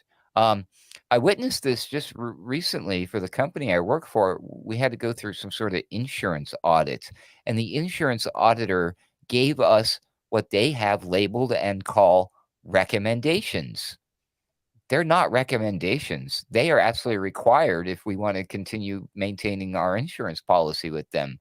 So I'm absolutely fascinated by the idea of why they would refer to them as simply recommendations. And I remember not that long ago, there was quite an uproar about the CDC passing a certain recommendation. And the mainstream media was quick to point out, "Hey, calm down, folks. The CDC isn't forcing this on anybody. You probably know what recommendation I'm speaking upon, but in case you don't, I'm just going to go ahead and say it. CDC is recommending these new shots for the COVID-19, the boosters, and all this crap for your kids in order to go back to school. Now, the problem with that is somewhere down this little rules game here that we're living in, somebody, somewhere, many states and many school districts pick up these recommendations and change them into mandates. Okay, so now here's my question. By violating a mandate such as that, does that mean you've broken the law? I don't understand, because we all acted like, hey, if we're going to not wear a mask, I had cops out here locally, supposedly, according to the news, saying they were running around writing tickets to people outside on the streets not wearing a face mask. How does that work? Because it's not a law. It's just a mandate. It's a bunch of freaking bullshit garbage. So, but it all comes back to these rules. And I have no problem living in a rules, some sort of sense of order. Law is good, but what's wrong with just like the simple, 10 commandment kind of laws, just like simple stuff like, don't hurt other people, don't kill people, don't shoot them, don't rob them, don't rape them, don't steal other people's shit. Why do we have to have so many, like hundreds upon thousands of little rules and mandates and laws on the books that we had nothing to do with deciding whether or not this is the best set of rules for us to live by, and the game keeps changing, and the rule makers keep switching places and colors and agendas, and who's pulling the strings of all these puppets. It's just absolute utter chaos at this point. So who wouldn't be interested in a concept such as quote unquote anarchy? You know what I'm saying? I know this is a long rant, but just how I'm feeling. Well, dude, I have a great illustration of what you're talking about right here. And what you just said kind of lays the context for this. Now, this is sort of this is a midterm election related story here, but I think it shows how the scariest part of what you're saying here. Not only is it impossible to keep track of all of these legislations and laws, they've legislated us into utter neo-feudalist slavery, you know, um, and it's dynamic. You can't capture it in this country. You can't stop it. You can't really. Maybe you can vote your way out of it or around it, but it's never stable. And here's the example. I talked about this on TNT this morning. New Hampshire may be the only New England state that bans vaccine mandates for school kids. So the midterm elections themselves may decide if America's public school children will be forced to take the jab. On October 20th, an advisory committee to the Center for Disease Control Prevention voted to add the COVID vaccine to the recommended immunization schedule for children and adults, like Ruckus just laid out. So states still have the right not to follow the CDC recommendation. All right, hands down. Here's how this works. States still have a right not to follow the CDC recommendation. However, as it stands, there are laws in 21 states that already specifically ban any kind of COVID-19 vaccine mandate in schools. That's important to know. We have 21, that's almost half the states in the United States that are saying, no, we're banning this mandate. So how does that mean? Are you feeling super confident about the CDC recommendations, everybody? Because at the state level, 21 of them are banning it. But here's the catch. Laws can be overturned. And with 36 gubernatorial races underway in the United States, the future of government imposed COVID mandates for kids hangs in the balance. And in New England, the potential odds could prove life-altering for families who oppose these mandatory jabs for their children to attend school. So out of the 6 states that make up the region there, that's New Hampshire is the only one with legislation banning this mandate. And out of Epoch Times here, Ruckus heard me screw this guy's name up earlier today on my show live. Governor Chris Sununu, did I do it right that time, Ruckus? All right, I did. Who signed the ban last year, dispelled any possibility that New Hampshire would follow the CDC recommendation to mandate this jab for children in public schools, pointing out the New Hampshire Department of Health and Human Services needs approvals from lawmakers to mandate any of this stuff. So, but you read a little bit further into this and you realize that there are some states. So there's a choice. You know what I mean? Like right now, there are some states where it hangs in the balance. Like the gubernatorial race can actually change whether that is law or not, or whether, you know, the state decides to take on that advice and mandate that in the schools. But when you look at how these are teetering on political matters, you can see that any years down the road, these bans can be overturned. These mandates, you know, different administrations can come in and these mandates can come back. So it's, you know, they should have a ban. Like, I don't even understand why we're talking about this particular one. There should be a ban on anything medical related, you know, medical requirements for a kid to go to school other than to support them in their medical needs. You know, this is ridiculous. Yeah, if I may chime in, Oh, sorry, Mark. the I'll be brief. The critical thing right now, and I may have mentioned this before on this show last week or week before when I was on last. I don't know.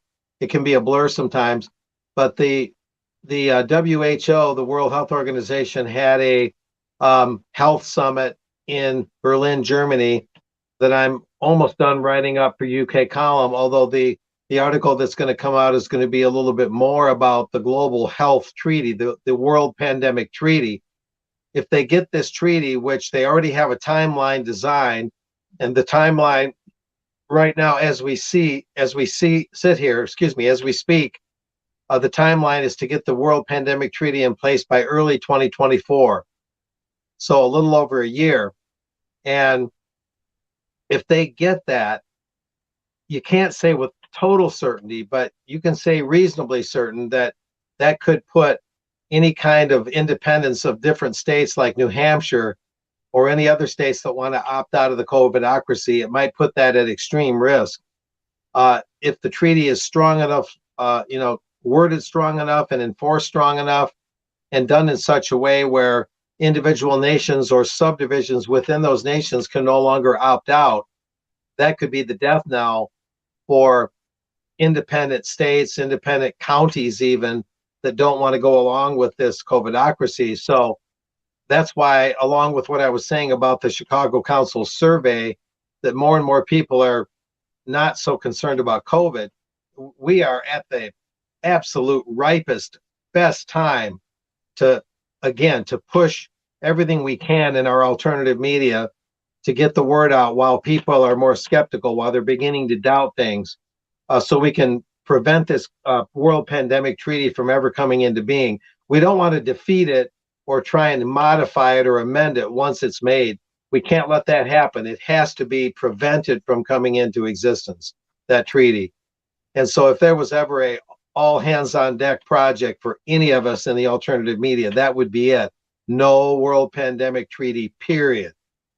It is, I've listened to these guys for several hours through live stream. You just wouldn't believe the mentality of a lot of these people, not all of them, but the vast majority of them, their mentality. It's shocking that people can be so homogenized in their thinking. I mean, they all use the same buzzwords, the same phrases, the same triple meaning concepts. And they're just marching in lockstep, goose-stepping, really. And another thing I have to mention really quickly is my tablet is getting low on juice. So I'm going to have to bow out. But I wanted to make that important point while I still had juice here. And it's a little worse than I thought. So I'll kind of say goodnight now just to be safe. All right, Mark. Thanks for joining us, man. It was a great conversation tonight.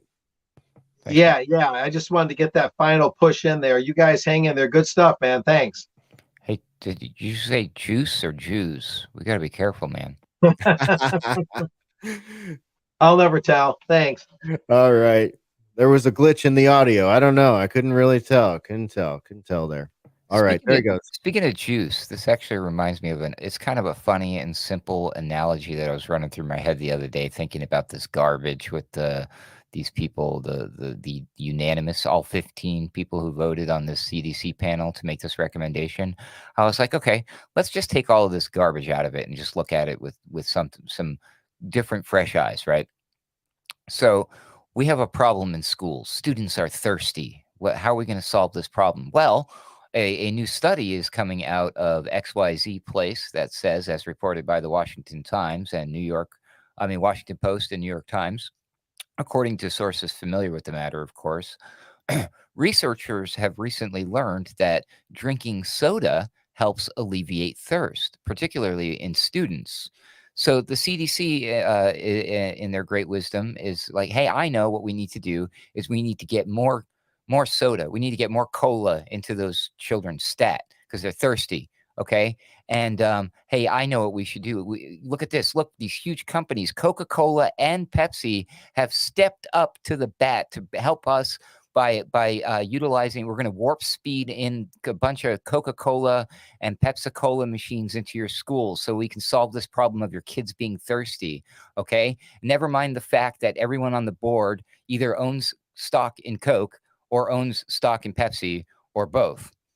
Okay. Now, do you start to see where I'm going with this? Because first of all, number one, if your kids are thirsty, why does the answer have to be Coke?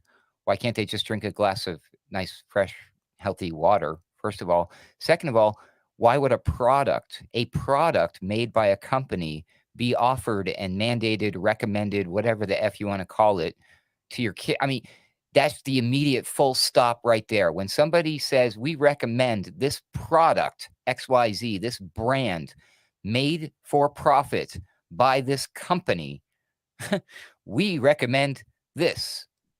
How does that work? How does that fly? How is everybody okay with this? Again, is this an example of them being fearful of an invisible enemy? Or is this people being fucking stupid? Hesher, you tell me. A lethal combo of both. The answer is C, all of the above. All of the above.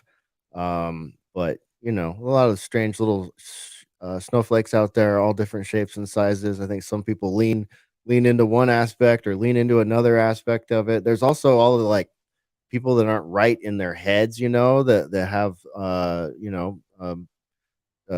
whatever psychological issues. That's the words I'm looking for. People have psychological issues or psychological pathologies out there, and they have found, and criminal tendencies also, they have discovered during all of this that they can really lean into whatever their compulsion or challenge is and act out upon it. You know, that's why you're seeing so many, that's why you're seeing the crime explode. Well, that, and of course we've got Soros appointed DAs, you know, lauding over 72 million Americans here that don't prosecute anyone. So now, of course, they just, you know, in those places, people just go buck wild.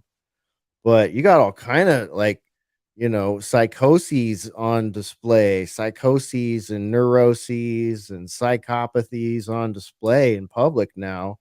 And I really think that was kind of a known outcome of, crashing everything and trying to bring us a new normal that's ushered in with, you know, pseudo biblical pandemics and wars. It's just like, what the, you know, and people think it's real, and it is absolutely all being engineered to a vast extent, to enrich and empower these sick people that are engineering these things or just participating in these things, and, you know, bathing around in their swimming pools full of gold like they're Scrooge McDuck or something. God forbid they all have something in common that, as soon as you point that out, gets you canceled. Hooyah! Hooah! Oh, You hear yeah. me? You with me, Yay? You with me, Putin? I guess. You guys, I'm gonna have to slip on out of here because Yeah, that's a zinger, man. I'm gonna have to take a break before I gotta hop on with Joseph here real All soon. right, dude. Yeah, That would toss be, us a hot potato like that and then just bounce. All right, man. I see how it is. you know, you did your thing today. I've done multiple things today, so Oh, yeah, man. No, I had a great got time one more tonight. left. Yeah, and dude. We didn't get to talk about the glue hand, the hand glue people. We'll get to them next time. I want to talk to you about that. I don't want to miss that. Oh no, I mean you and Chopper should continue chewing the fat for sure. So All right. Well, I'll break it down I for have to. Chopper. I What? gotta pull a Mark Anderson or an Yeah, man. Infidel Pharaoh Punch and out. Bizzity bounce. So thank you so much, everybody. I love each and every one of the listeners, and I love you guys, my homeboys. And shout out to Mark and Spore for joining us earlier. Thank you so much for joining, Chopper, because I was really afraid at the beginning of all this that it was just going to be me flying solo here by this time of the night with just Hesher. So good to see those beards up there. About the beards and the masks, by the way, guys, like I usually keep mine, pretty closer to my skin there and not so long. But when I tried to wear one of those, like those cloth, the t-shirt style masks, the hairs stuck out like right away. They literally just stuck through the damn mask. And I'm like thinking, oh, well, good thing that the virus is not any smaller than the width of my hair. Oh, snap. I know, right? Science as opposed to science. But yeah, thanks for having me, guys. I'm going to hop out of here, do my thing over there on TNT. Make sure you guys are following us over there. I'm getting a lot more active on social media, dusting that off. We're fixing some stuff on the website, dusting that off. Whole lot of dusting off going on here before we all dust off thanks to a nuke supposedly coming or bomb or whatever. So thanks again, guys. May God bless each and every one of you, and may God save this republic. Ruckus is out of here. There he goes, everybody. Ruckus out of the boiler room. Chopper, it's just you and me. Let me just go through, I'm going to go through two more things real quick here. We're about to hit that 2-hour mark. I want to kind of stop around there. I'll see how fast I can get through this with you. But just, in case anyone has stuck with us this long and they're like, this is shocking. How can you guys talk about mandates like this? Did you see this shit, dude? In New York, we had a judge strike down the mandate there. So, this one's up over at Epoch. We were talking about it on TNT a little bit this week, but New York Supreme Court on Monday struck down New York City's vaccine mandate, finding the rule to be unconstitutional, arbitrary, and capricious. Well, how about that? Yeah. How about there's that? some common sense judges there. Nice. I like it. Dude, I saw this. Crazy. I saw this. I haven't really looked at it close or nothing, but I was like, oh, okay, good. Bravo. You know what's weird, though? Okay, so check this out. The ruling strikes down the mandate that saw over 2,000 city workers fired for not getting a COVID-19 vaccine. They said the ruling extends to all public workers, including New York Fire Department, the Police Department, and the Department of Corrections. However, the city disagreed and filed an appeal saying it's keeping the mandate in place. So even when a Supreme Court will come out and say, wait a minute, it took about 2 years to get it. It took 1.5 years to get here to us. And we can't uphold that. The city will still fight it. They will still freaking fight it, dude. Yeah, they don't care. It's not their money and time wasted and their job lost and et cetera, et cetera. Yeah. They don't, so it is New York City. But I bravo to the judge. I mean, honestly, I'm not a fan of any of these systems particularly, but I'll give credit where credit's due. Well, here's the you're gonna hate this because I know you're trying to do the right thing here. You're trying to give a little bit of credit where credit's due, but this is the same court that upheld the mandate like a year prior. Well, okay. So now, like a year later, we're sorry about that. That's actually illegal and unconstitutional, or whatever their legal mumble wording. I did not see an apology in there, but yeah, pretty much. Can you imagine that? This goes back to the point you were making earlier, that these things can change so fast depending on who's in charge of the pen. Basically, yep. It sounds like to me, and that's a sad state. That's not cool. I don't, and like the whole thing, to me, in my mind, what I'm getting at tonight's show is like, because we're kind of going back and forth some of these different ideas. We touched a bunch of different subjects and stuff, but it's like, the bottom line is like, we don't, like, if Mark wants to ride a train all over the country, awesome. Go do it, Mark. Hell yeah. Do it. You know what I mean? And then if I want to drive my car everywhere I go, then that's what I want to do too. And nobody should be able to be telling us what we can and can't be doing and when and what potentially medical procedures we got to be taking to do it, and our vaccine statuses, and just on and on and on. And I don't know, man. The power structure is large. It is massive, and I don't know. Dude, I don't have answers. I'll never pretend to have answers, but I mean, I could bark and talk shit about things.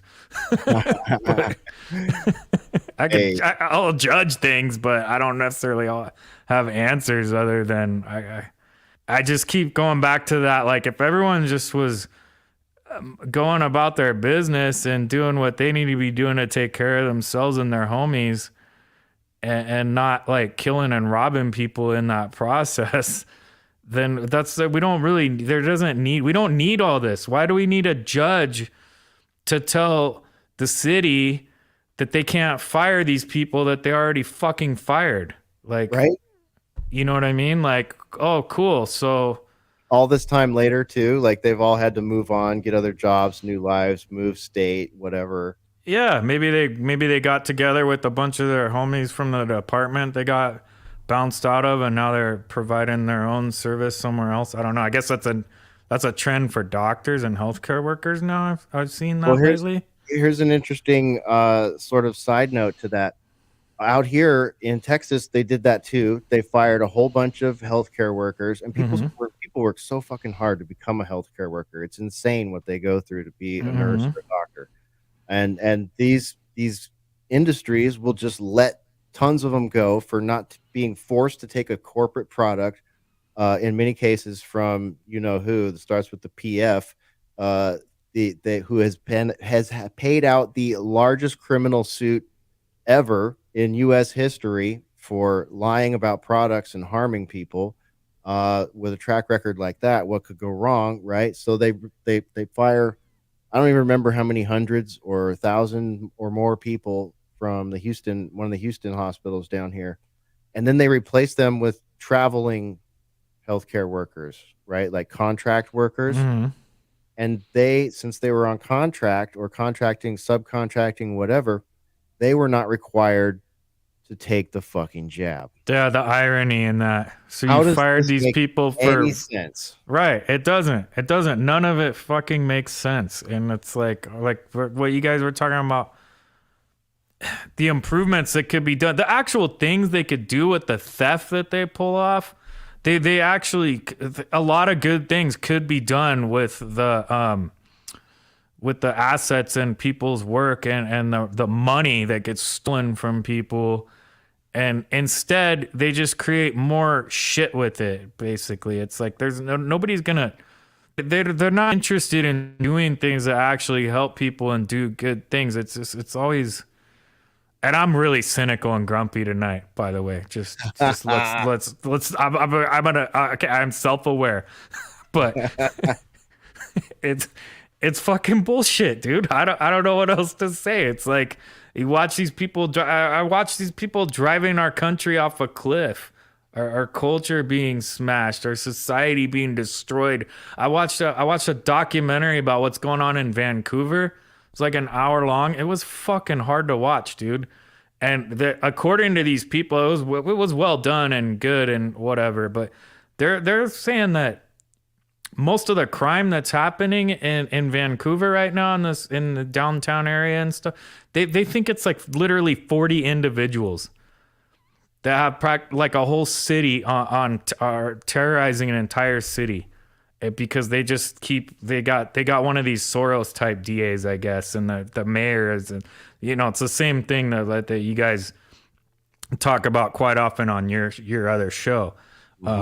It's the same sort of antics going on, and I'm watching it as I've listened to some of the stuff you've been covering, and it's like, okay, well, there you go. It's just the same pattern and formula, but none of it's. In other words, all I see is the power structures just creating more problems everywhere. Forget solutions. They don't want solutions or to make anything better. They just are basically like they got go back to cars, dude. They dropped that shit in gear and put the stick on the accelerator pedal, and they went off the cliff as fast as it would go.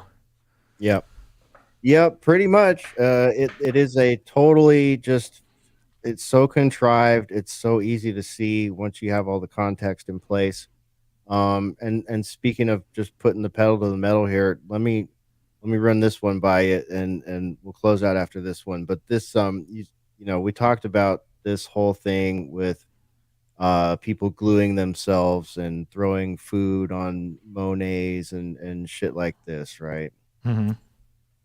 So, you had that great story out of where was it? Oh, I lost the tab. Damn it! I have so many browsers open, dude. I have like browsers open. It's all good. I was looking at it. It was actually the VW Museum, so I'm not even sure if that's in. I think that should be in Wolfsburg, but I'm not sure. It might be in somewhere in Germany. Right, and because Porsche is owned by Volkswagen, and they've always been intertwined, anyways. And Volkswagen Auto Group, I believe, is like the largest single auto company umbrella in the world at the moment. Okay. All right. Great. So they say protesters have sprayed paint at the Ferrari and Bentley garages in Berkeley Square. They've got climate activists doing all kind of stuff at Ferrari and Bentley, and then other places too, blocking roads.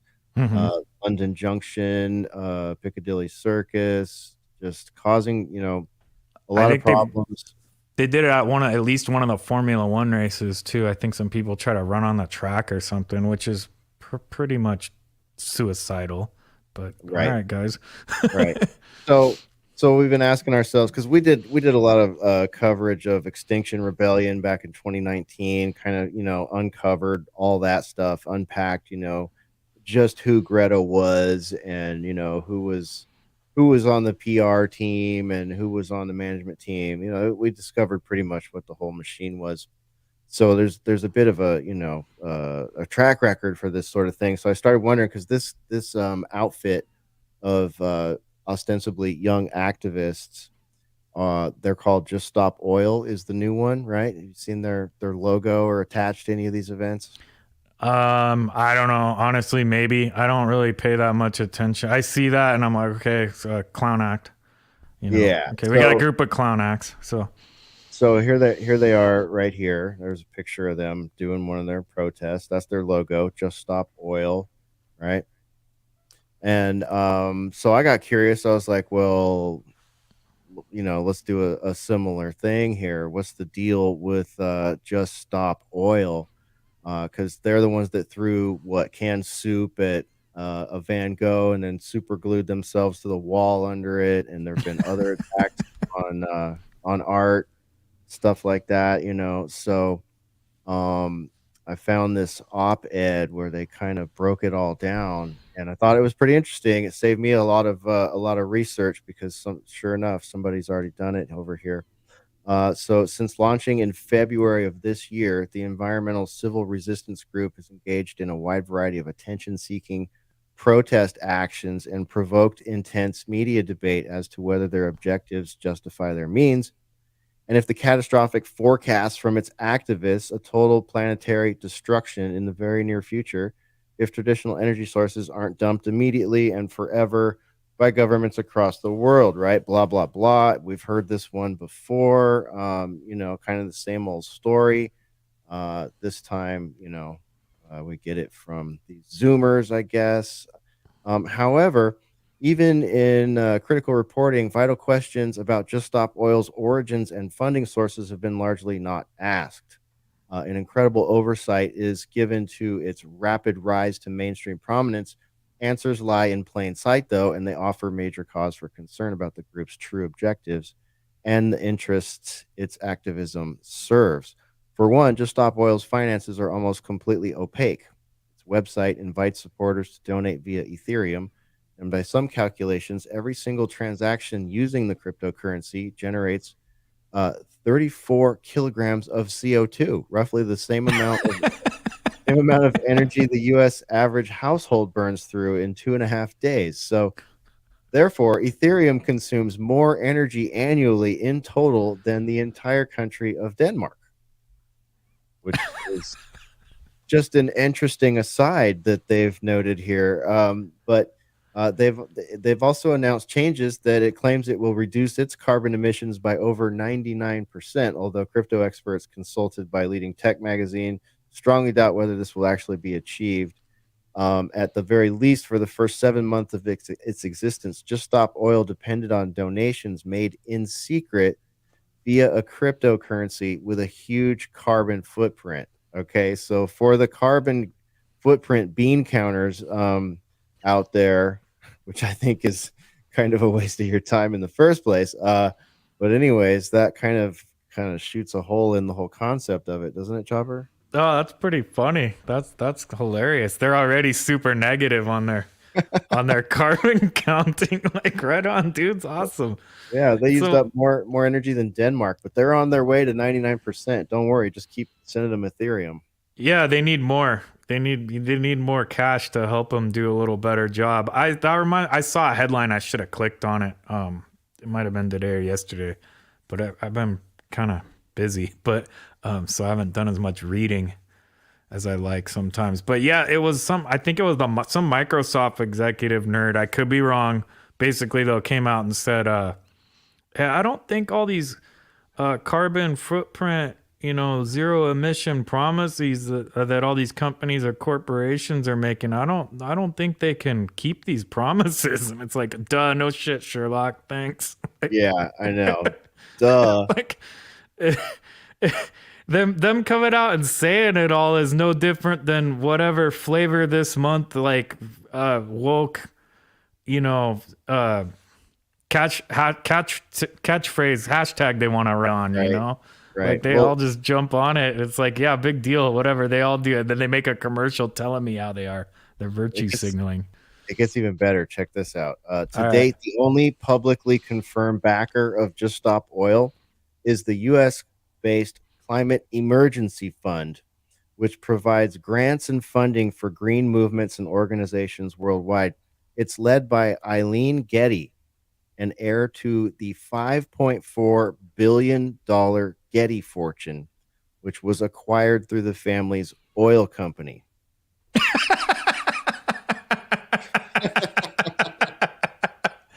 Okay, all you slaves, stop what you're doing now. All forms of power and production, and do what? Like, what are we supposed to do? We're supposed to she's an oil shut heiress. off the lights and not farm anymore. Like, an oil heiress is funding Just Stop Oil.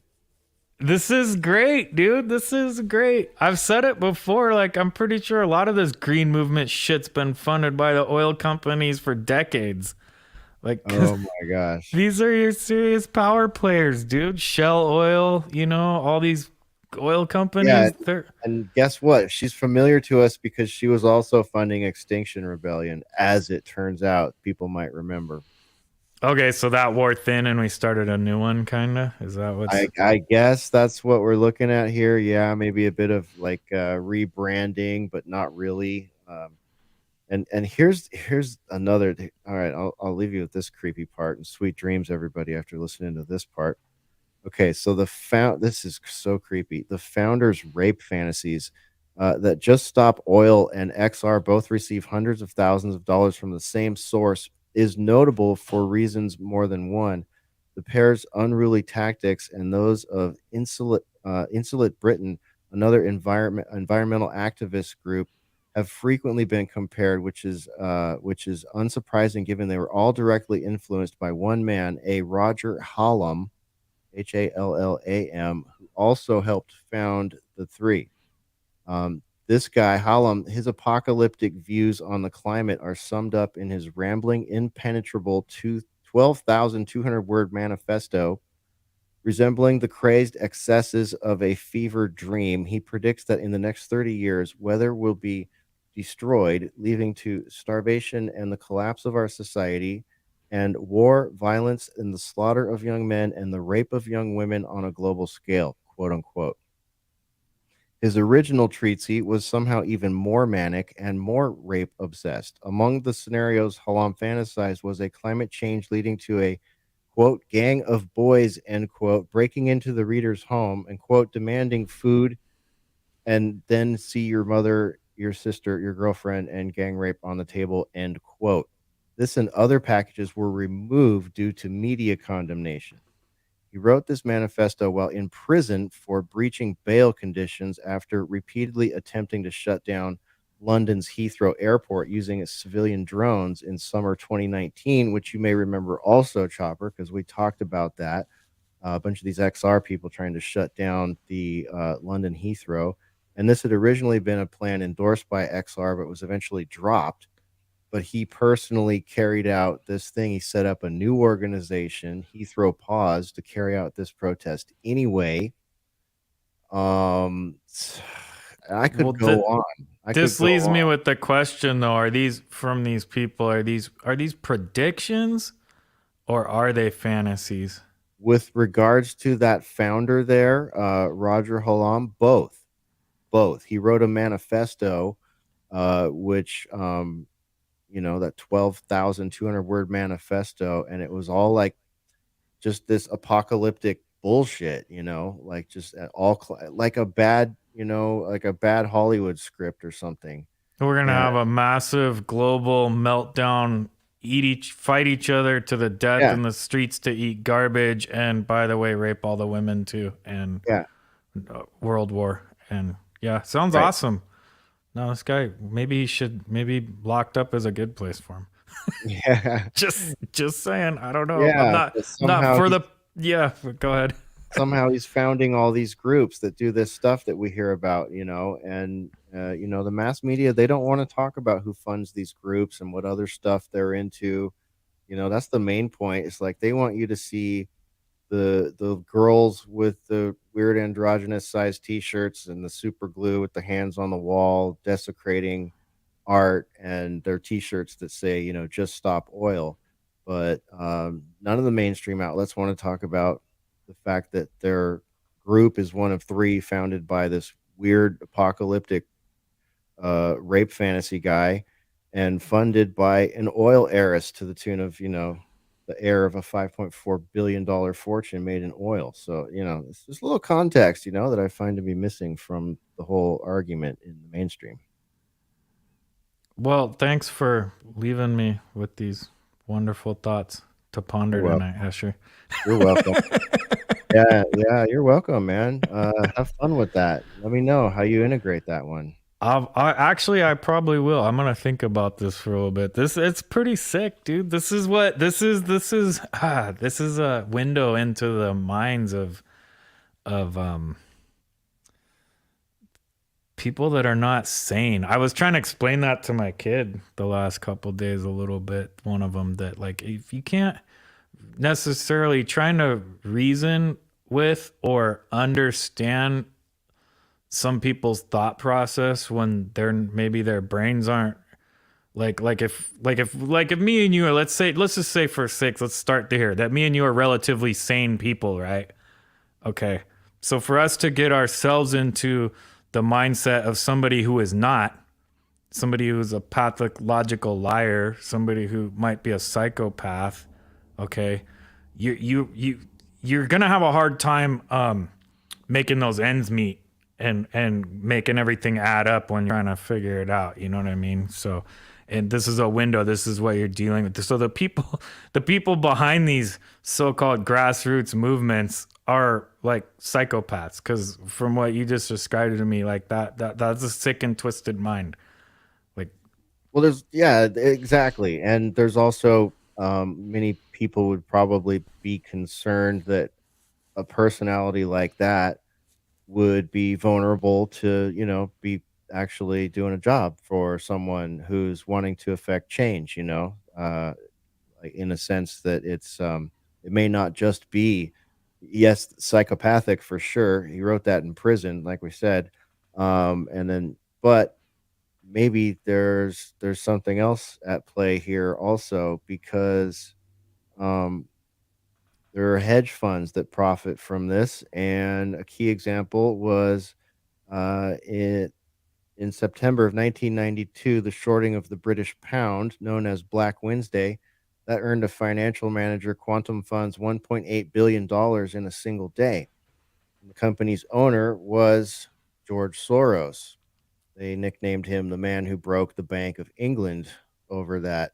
So, given that XR, Extinction Rebellion, and Stop Big Oil and Insulate Britain, and it seems every group funded by Hallam deliver chaos, it may not be coincidental that the group, the first group at least, is confirmed to have received funding from Soros's notorious Open Society Foundation. So, we know that XR was taking in money from Open Society.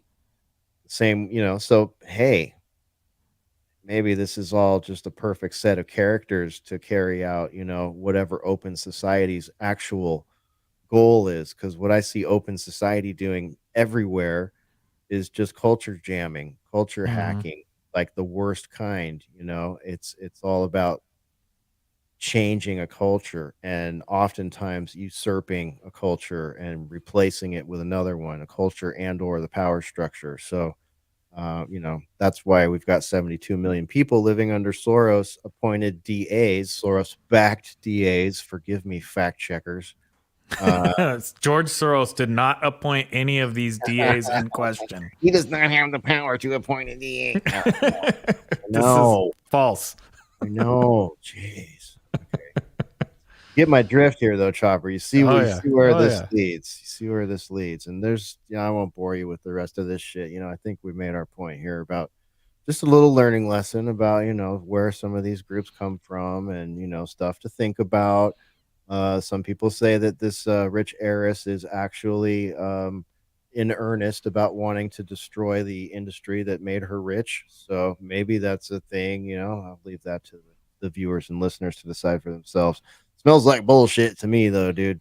Smells like they're looking to make more money off this. Just more power and money consolidation. Yeah, yeah, yeah. Good time to do power and money consolidation while you're trying to start wars that could last for a long time. Good time for that. So, but I think, like Mark said, they're aware that we're aware, right? And that's a little bit of progress. So we'll end on that good note, Chopper. They're aware that we're aware, and they're aware that a lot of people out there, even who are not aware, are getting really fucking sick of this and really skeptical and really hesitant and really reticent to go through their great reset or their world war or their next gag from the pandemic industrial complex. So that's all good stuff, man. So I'm going to leave it there with the good stuff. I'll hand it over to you for any safe thoughts of final rounds tonight. Yeah, dude. Thanks. Cool show, man. I had fun. Thanks for having me. It was cool. Glad I Yeah, could make it. Glad I could make it. I had to hustle in. I was a little off balance coming in, but hey, we're here. We had a good time.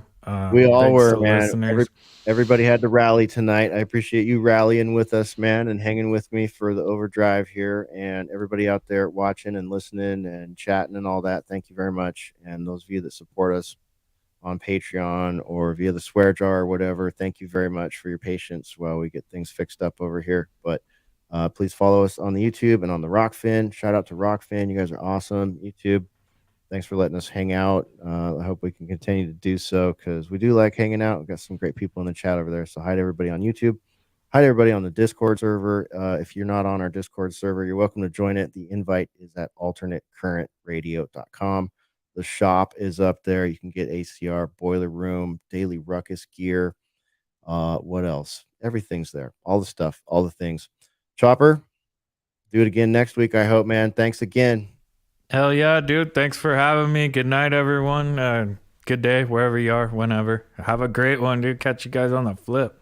All right, there he goes, everybody. That's Chopper, and that leaves it to me. And it's time to say goodnight. So I'm going to do that. I'm going to get on over there. I'm going to check out. I'm going to go to tntradio.live. I'm going to check out Joseph Arthur's Technicolor Dreamcast. Shout out to him and to Ruckus. That's where they'll be live right after we're out of here. And we'll probably simulcast that on alternatecurrentradio.com also. So head on over there if you want to listen to the audio over there, or just go to tntradio.live. And check me out over there every morning, Monday through Friday, starting at 8 a.m. Pacific, 10 a.m. Central, 11 a.m. Eastern. This is Hesher for everyone in the boiler room saying good night. Peace out. Have a great weekend. That's it. Go ahead and run. Run home and cry to mama.